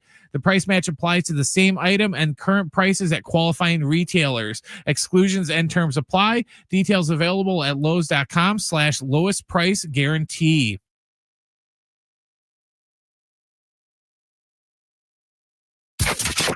Getting you all set for that drive home. Let's just start the show. Here's John and Jim. All right, final hour of John and Jim on a Wednesday. Padres DBacks Game 3 of their series at Petco, 6:40 first pitch tonight. We'll see if Dylan Cease could turn it around. I feel like we've been saying that for the last 7 Dylan Cease starts. Yeah, it's Yogi Berra. It's deja vu all over again. I feel like we've been saying that about a lot of players on this team. Hey, maybe this will be the moment that Fernando Tatis Jr. turns it around. Maybe this is the moment that Jackson Merrill turns it around. Maybe this is the moment that Xander Bogaerts turns it around. You know, if we keep saying it, eventually one of them's got to turn it around, right? Yeah, the odds are, you say it every day, you're bound to be right one of these days. But it's not something I feel like we can bank on because you're almost 100 games into your season. Tatis, the last 2.5 months has been a slightly above average offensive player, if that. And it's hard for me to even say that because his power numbers, he's hit 3 home runs in the last 2.5 months. His on-base percentage is incredible, but he's hitting, 240. His slug is way down. Jackson Merrill hasn't hit a home run, as John likes to say, since the Reagan administration. It's been since May 27th since Jackson Merrill hit a home run, and now it's July 9th. Now, thankfully, they're affecting the game in other areas like defense. Last night, perfect example. But even after a 1-0 victory, don't think things are just everything's fine and everything's turned around. I'm going to have to see more than what I've been seeing lately from this team. And I think you'd all agree out there too. And then when you look at the numbers, and when I tell you these numbers, you tell me if you think this is a team that could, sustain the 1-0 victories like they have had this year, which, by the way, is now at 5 1-0 victories this season. Since 2000, this is all from Kevin Acey's newsletter today. We'll talk to Kevin at 5:30. Since 2000, it's a long time, 16 teams have won at least 49 of their first 91 games that had a lower run differential than the Padres. Padres run differential right now is +10. +10. They had a game this year where they won 21-0, and their run differential is +10. Only 7 of those teams ended up with winning more than 84 games in a season. You're going to need to win more than 84 games this year to make the postseason. Likely between 88 and 91 games. That's my number. And you look at some more numbers. Padres have scored the 8th fewest runs in baseball this year, and they're the only team in the bottom 12 with a winning record. Padres have allowed the 6th fewest runs in baseball this season, and a major league leading 14 shutouts. So what does that tell you? Great pitching, offense, meh. Meh at best. What if the pitching staff has a bad 2-week stretch? Then what? Well, then you're screwed because right now the offense is just wildly inconsistent, and with guys in the lineup that are paid to put up some big numbers, aren't doing it. Fernando Tatis Jr., I'm sorry. His Savant page might look good. They don't match his numbers on the field. Offensively. Defensively, yeah, he's one of the best defensive right fielders in the sport. Evidence last night. But I'm going to need to see his numbers offensively match his Savant page for me to really buy into it. All I heard earlier this year was, Xander's hitting the ball really hard. And then he had a good 5 games. And he's been, I don't want to say really quiet of late, because his numbers are fine. If you look at his numbers over his last 15, 30 games, they're actually pretty decent. The problem is he's just to me, invisible out there offensively. And he's been up in situations with the bases loaded and runners in scoring position a lot, and he's not come through. He's hit sub 200 with runners in scoring position this year. And with the bases loaded, it's been awful. You might say, his last 15 games, Jim, he's hit 308 with an 842 OPS. Here's the thing. He's got 1 home run and 2 RBIs in his last 15 games. His last 30, he's got 2 homers and 9 RBIs. He's hitting 5th and 6th in this lineup. That's always been my gripe with Xander Bogaerts. For everybody that would tell me, he's playing much better. He's hitting, 286 with a 770 OPS in his last 30 games. That's great. Where is he hitting in the lineup? He's hitting 5th and 6th. He must have at least 15 to 20 RBIs in that 30 game span, right? No, he's got 9. His last 15 games, 2 RBIs. It's always been my gripe with Xander. He's paid to drive in runs and produce. He could hit 240, I don't care, if he drove in 95 RBIs. But he's not doing that. His season high for RBIs in a season with the Padres is 58. And that was his first year in 2023. And everyone's like, he had a great season. Okay. A lot of those RBIs were in September.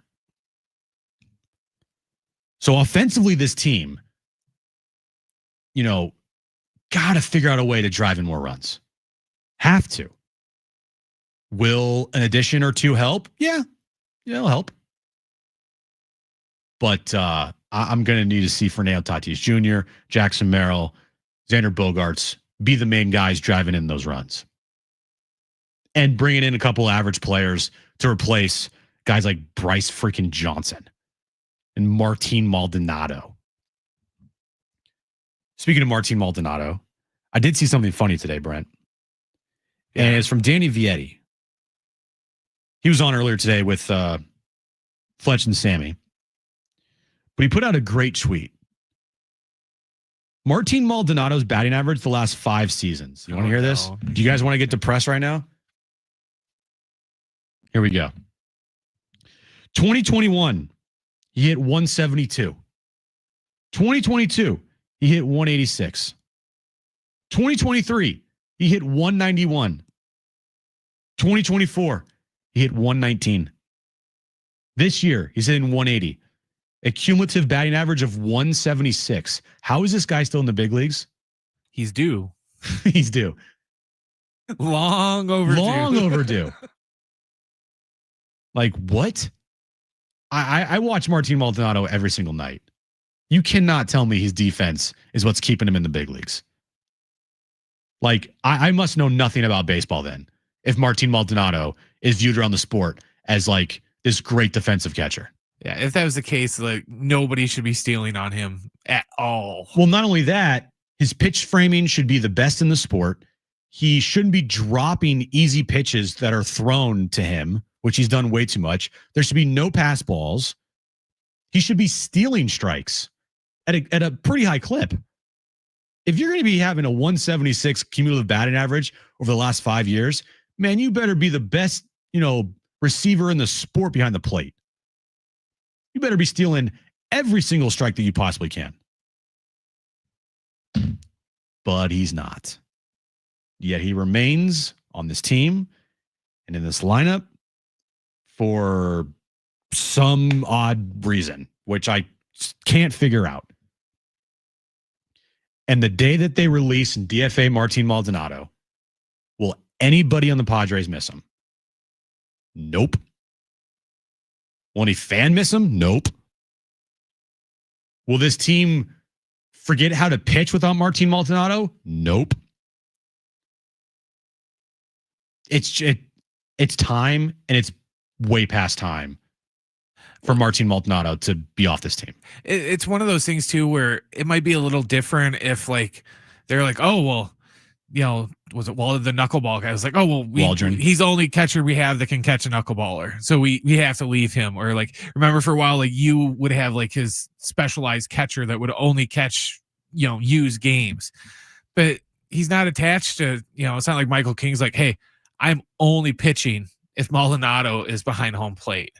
No one's saying that. Exactly. Nobody's doing that. So it's kind of just like, do you have incriminating photos of somebody? Well, the only person that's sticking up for him in the organization feels like it's Mike Schilt, because he sticks up for everybody. Of course he does. He could bat triple zeros for the season, and he's battling, man. And come on, at some point, come on, dude.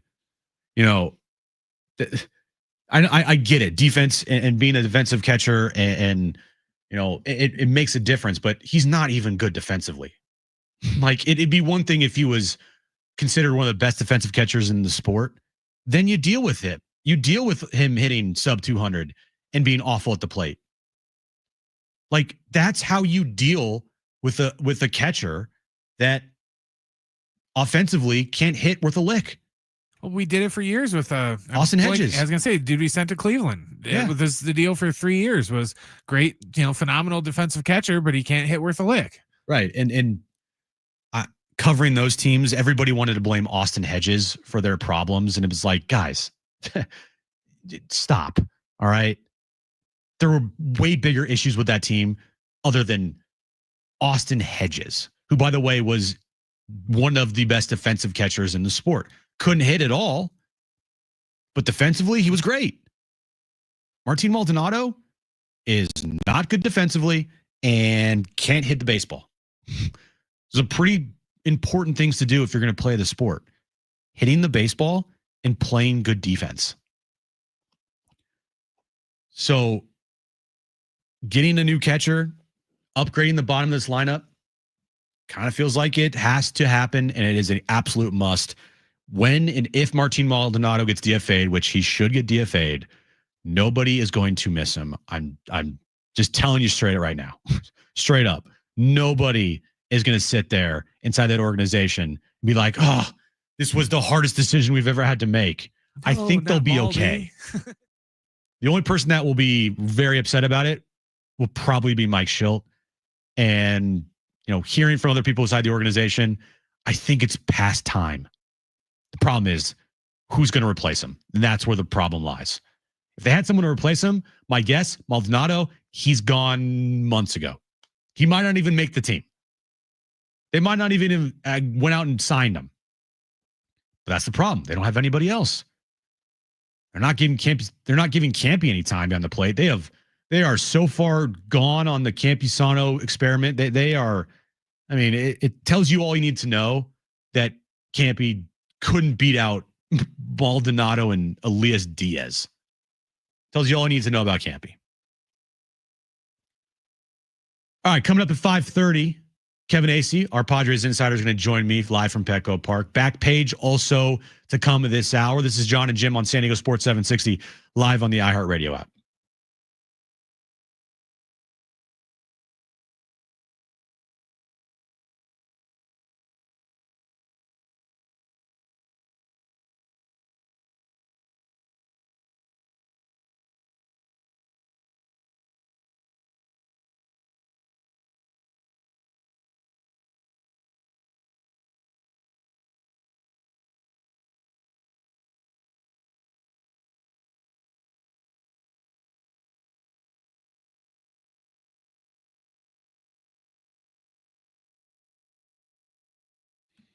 Hey guys, it's Jim from John and Jim, and the all-new Humboldt Casino Resort is having some amazing things happening right now. Join them every Monday in July for a chance to win big with 10 winners every hour at 7 p.m., 8 p.m., and 9 p.m. Your odds, they're better than ever. Their Onyx players will receive an extra $100 in cash bonuses on top of their winnings. Plus, you can earn entries all month long by playing and getting 2-time entries on Tuesdays with at least $500 in cash for all winners and a chance to win up to $50,000 in big deal games. This is a promotion that you will not want to miss. Also, head to Prime Cut for delicious Prime Cut Sunday brunch. They have lobster Prime Cut from 10:30 a.m. to 3:30 p.m. You're going to want to go there and enjoy a great Sunday meal. Humboldt Casino, it's fun above all else.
All right, San Diego Sports 760 has 13 chances to win $1,000 every weekday with the Bonus Bucks giveaway. Listen for the keyword, then enter it at sportssd.com. Next chance to win $1,000 coming up at 6 p.m. right here on San Diego Sports 760. I know you all could use $1,000 out there, so make sure you're listening for the keyword, and then you enter it at sportssd.com. It's funny, Juan Brent. Soto could use $1,000. He absolutely could. He could use all the money because he doesn't have enough.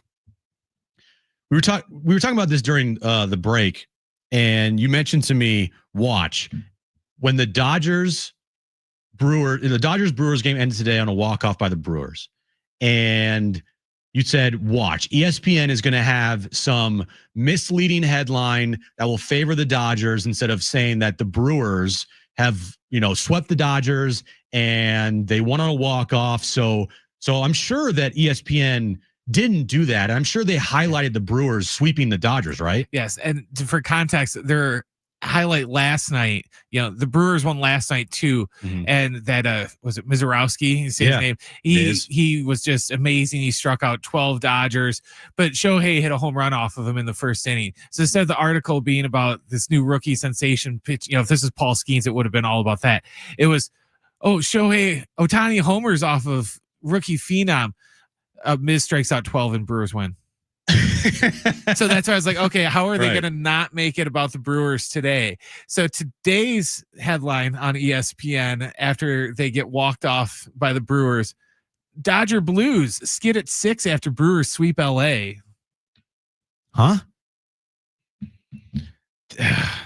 Again, anytime the Dodgers do something, and I get it, they're like the golden goose in baseball. They got to be promoted because they have, Shohei Ohtani on the roster, and baseball wants to promote them as much as possible. But like, come on, man. The Brewers swept the Dodgers. The Brewers are red hot. They're one of the better teams in baseball over the last month or so. They have this rookie phenom pitcher on the mound that is, striking out everybody. They swept the Dodgers. Like, they're on the Cubs' tail in the division in the Central. Nah, the headline has to be about the Dodgers. Like, okay, what? It's like that old joke we used to always have, about Mike Trout, about how, Mike Trout has 3 RBIs. Angels lose 20-6.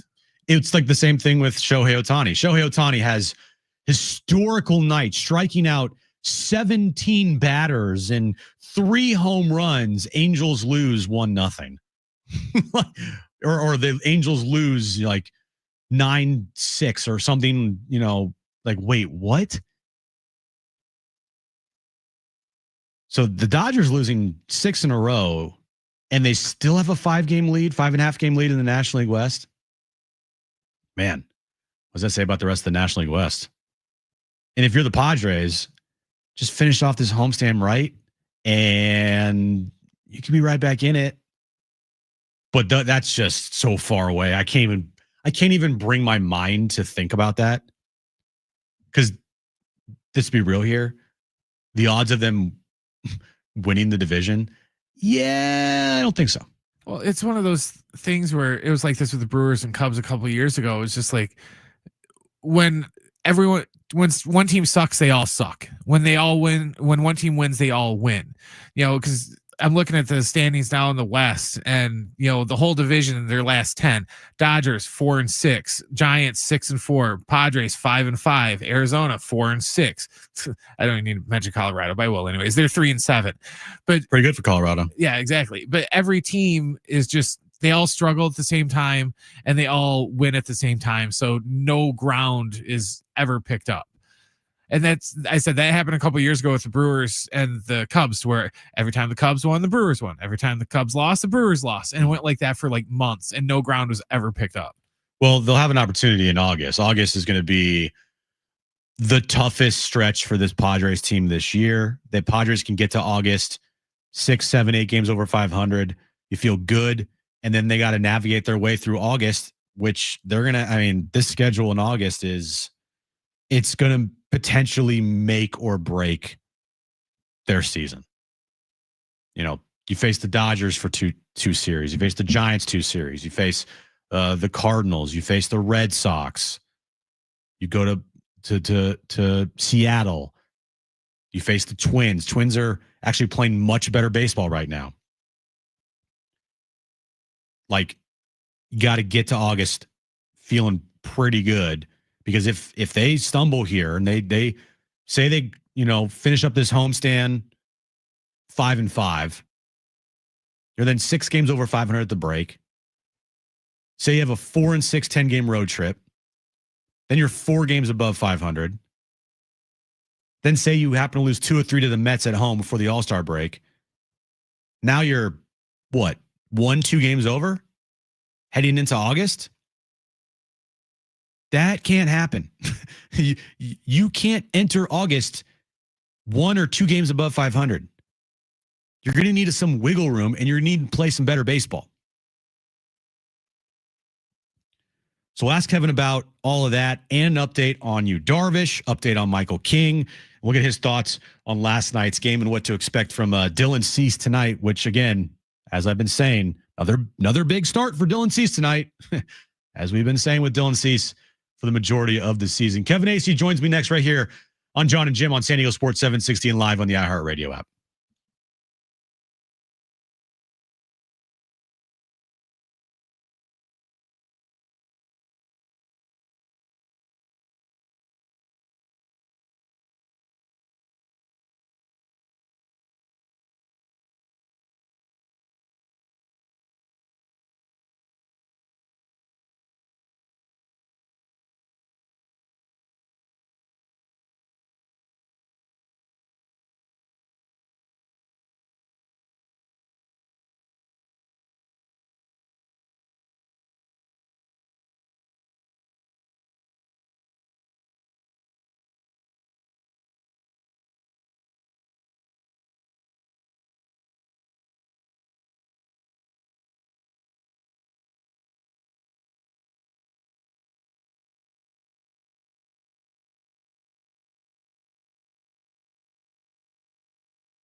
This report is sponsored by Lowe's.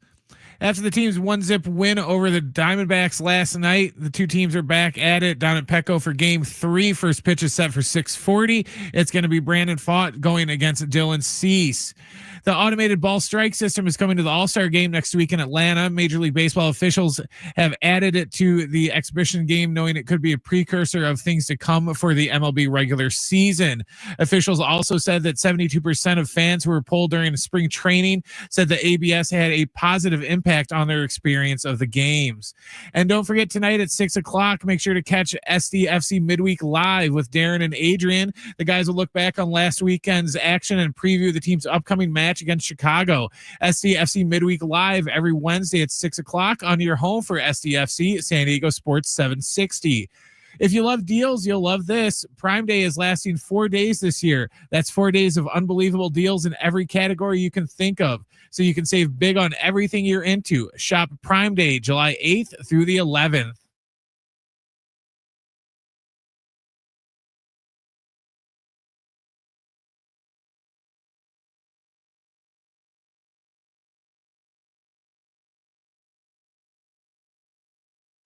All right, our Padres insider Kevin Acee joining us now from Petco Park, brought to you by Jamul Casino, the Players Place. And I'll just start right here, Kevin. In your newsletter today, you broke down this team's offense. And while last night's 1-0 win was a great win, and the defense was awesome, Merrill and Tatis, and the pitching was fantastic, this is not sustainable. They have got to figure out a way to score more runs, because if this is the team going forward, and tell me if you agree, that pitching and defense leads the way, they're not going to go that far because the offense has not picked up the slack.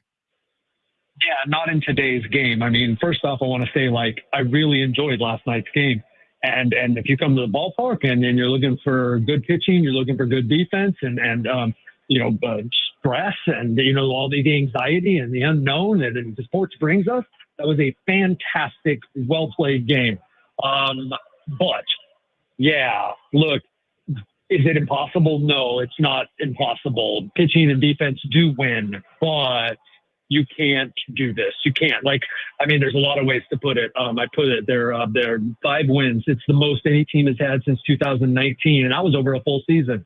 5-1-0 wins.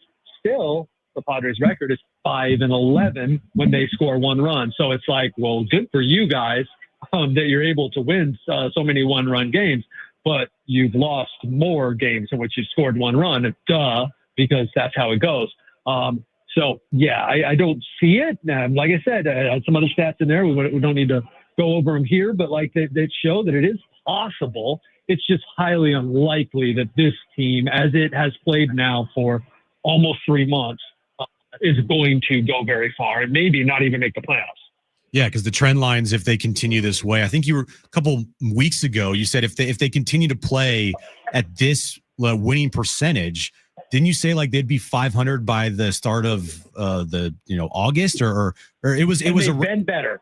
Yeah, they've been a little better. They were at 410 and now they're playing 500 ball since then, I think.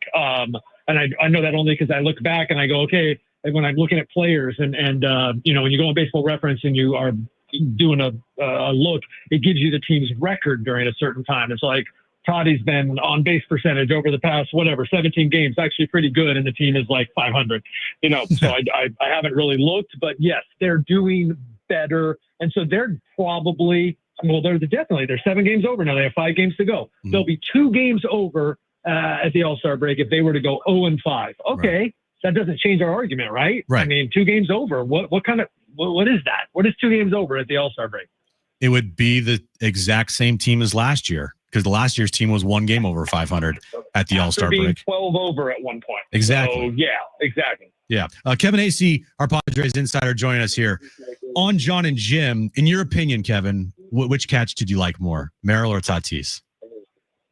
I liked Merrill. It is my understanding, and that Tatis's was the better catch in that it was more difficult to actually make. Higher wall, didn't have the running start, just the timing of it.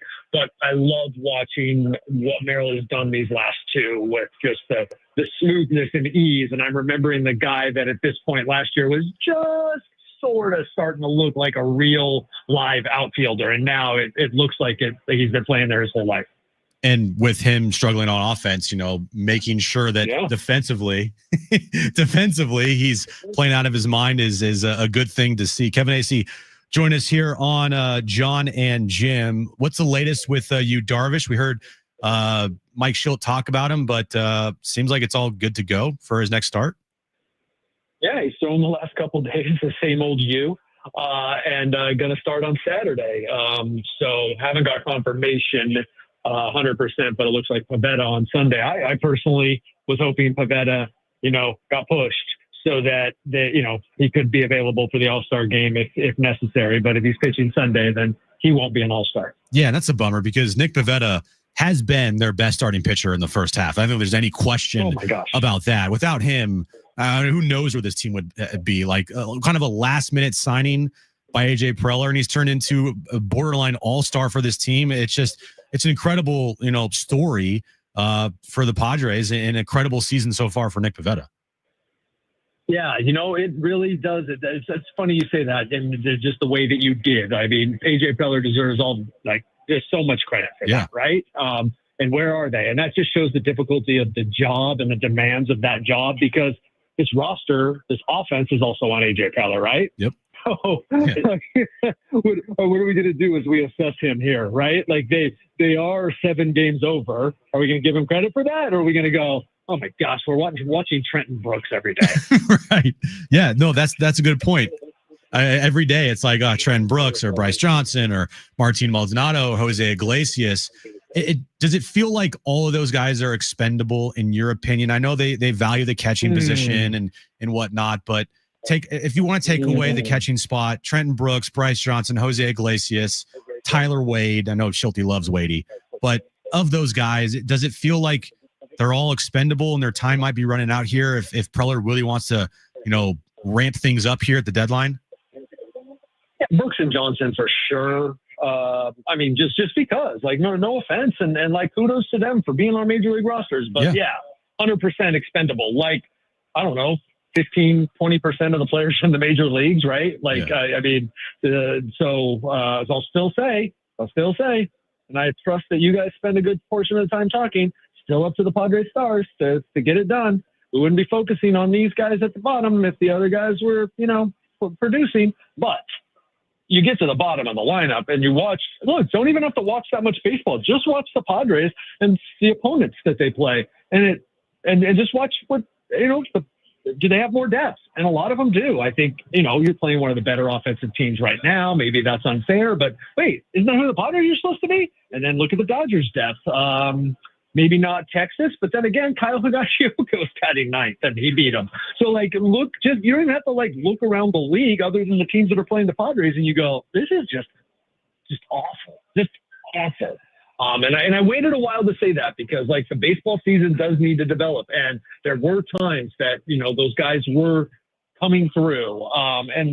But yeah, it's bad, man. So yeah, all those guys are expendable. I don't think Wade is. I think Maldonado is. But see, again, I think we've talked about this. There's different opinions on that within the organization. And so, I don't know what's going to happen at the catching position.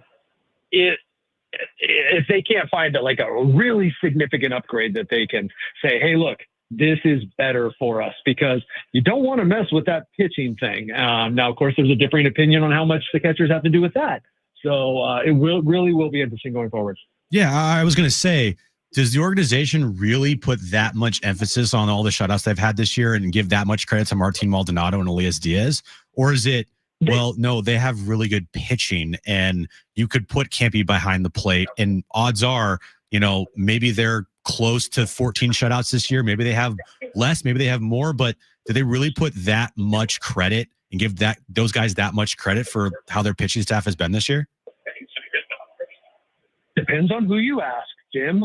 And I think you could probably, based on where the popularity of the saying around here, winning on the margins, came from, to figure out where a certain manager, I don't know why I'm trying to be so coy with this. It's Mike Schilt, Kevin. It's Mike Schilt. And if you listen to Mike and you do honestly think about it, you go, okay, it makes a lot of sense, man. Until I'm watching these guys strike out all the time and leave runners on base. And so that's the beauty of it, man. That's why they make more than you and I put together times two. Yep. That is a really interesting, it's probably the biggest, besides the no-brainers, right? You got to get another position player. You got to get another bat in there, right-handed bat in particular. No-brainers. But in terms of the things to debate about, the catcher's a really interesting thing, because I get it. You don't want to mess with this. But go back a couple of years ago, maybe even last year, I think the Padres record was better when Luis Campusano was catching than when Kyle Higashioka was catching. Now, we would have to break down almost every game and figure out why and what were the scores of those games and all that. I'm just saying there are those that have pointed that out to me several times in this organization. I think there was a time where Campy's ERA was better than some other catchers that were better fingers guys and all that. You could debate this forever. Yeah, I mean, well, if you want to put a number out there, his ERA when he caught Dylan Cease last year, Dylan Cease's ERA when Campy caught him last year was 3.48. So, I mean, and that was over in 150 plus innings last year that Campy caught. And also caught the no hitter, by the way, in Washington.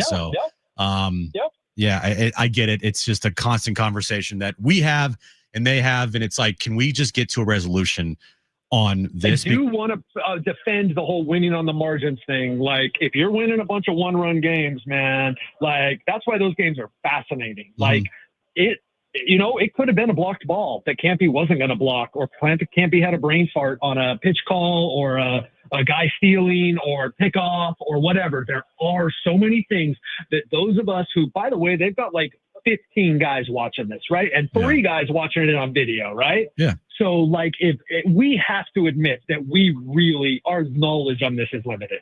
For sure. I 100% understand that. I do think there are things that everyone does see. Yes. That's like, okay. I was just going to say that. Yeah. It's like, this got to change. Right. Yep. I wanted to get to Gavin Sheets real quick because he's been playing better defensively, I feel like, in left field. He's making the routine plays. I know he's been working a lot in left field. And with his, I guess, growth and improvement in the outfield, do you see a situation where the team might not specifically look for a left fielder at the deadline and instead just, hey, go find a bat? Because Gavin Sheets has actually been pretty improved. You know, the wall doesn't have to be scared anymore of Gavin Sheets. Yeah, I think that's something that I've been trying to talk about for 2 or 3 weeks, that it doesn't even matter. Like, I had second base, first base, third base mentioned. Like, doesn't matter. We will find a spot for that guy, which means DH, right? Right. Now, it could be a left fielder. Sure. It could be a right fielder, whatever. Not to play right field. I just mean, could be a guy who for another team was doing something else. I mean, we've seen AJ Preller do that before. And now this year, it actually makes sense that, you just need to get a guy and play him there. Again, I'm a little dour on the trade deadline and how much it fixes stuff. I think he had his best trade deadline last year, what he did with the bullpens. Other ones haven't been so great. That it's really tough, man, to bring a guy from another team, especially then you put him at a different spot in the order, you put him at a different position, and you expect, oh, boom, he's going to hit 303 for you with an 800 OPS and help carry you to the postseason. They definitely need someone. I'm not trying to say they don't, but it's like, man, Fernando Tatis, Jackson Merrill, Manny Machado, Luis Ariz, Xander Bogaerts, just you need to be better more consistently. Absolutely. No doubt about it. Kevin, thanks for joining us. We're off Friday, so we'll talk to you next week. Yeah, John, we already talked to you about it. John's at some, card place in New York with his family. I'll be gone Friday. So the next time we'll talk to you will be next Monday. So enjoy the weekend. We'll talk to you next Monday and enjoy the game tonight. All right. Right on, right on. All right, so he's lazy and a dork. Yeah, exactly. Got it. Okay, all right. Awesome. I'll talk to you. Thanks, Kevin. Appreciate it. Kevin AC, our Padres insider, joining us there, brought to you by Hamul Casino. All right, we'll wrap up the show with my back page. Also, we'll get you ready for SDFC Midweek Live coming up at 6 p.m. Stay with us right here on San Diego Sports 760 and live on the iHeartRadio app.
All right, SDFC Midweek Live coming up at 6 p.m. Darren and Adrian are in the house. Marshall's also in the house as well. They also have some guests lined up, so make sure you tune in for that. All right, so Padres and DBacks. 6:40 tonight, Dylan Cease on the mound. I saw before we get to the back page, Brent, I saw a quick tweet by our buddy Scans. And I love Bob Scanlon. He is the consummate. I mean, he bleeds Padres brown and gold. And he put out this tweet. A little controversial because it's getting kind of like, what are you talking about? And it's breaking down some of Dylan Cease's numbers this year. And these are like typical analytical, savant page numbers that would suggest that Dylan Cease's, don't look at the numbers. He's actually having a good season. So his first pitch strikes is his best in his career. His chase rate is the highest of his career. So that's the best of his career. His meatball percentage, whatever that is. I know what meatball percentage. I know what the meatball stands for, but I didn't even know that's a thing. Says it's the lowest of his career. His fastball velo is 97, which is the highest in his last 5 seasons. So what he's trying to say there is he's pitching well, but at the same time, I have to look at the numbers, Scans, and the numbers, they're not like particularly that good, even though some analytical numbers for him show up as being some of the best of his career. I still look at, okay, how many innings is he giving you an outing, and can he cut down on his runs allowed? Because like that's the whole game. And he always has those 1 or 2 innings where he blows up. Can you cut down on those? Can you cut down on those tonight? That's going to be the biggest question. We'll break down his start coming up tomorrow on the show. Again, we are off on Friday. Just wanted to remind you guys that. I'm in Vegas. John's in New York. So we'll be back together on Monday. But right now, let's wrap up the show with this, Brent.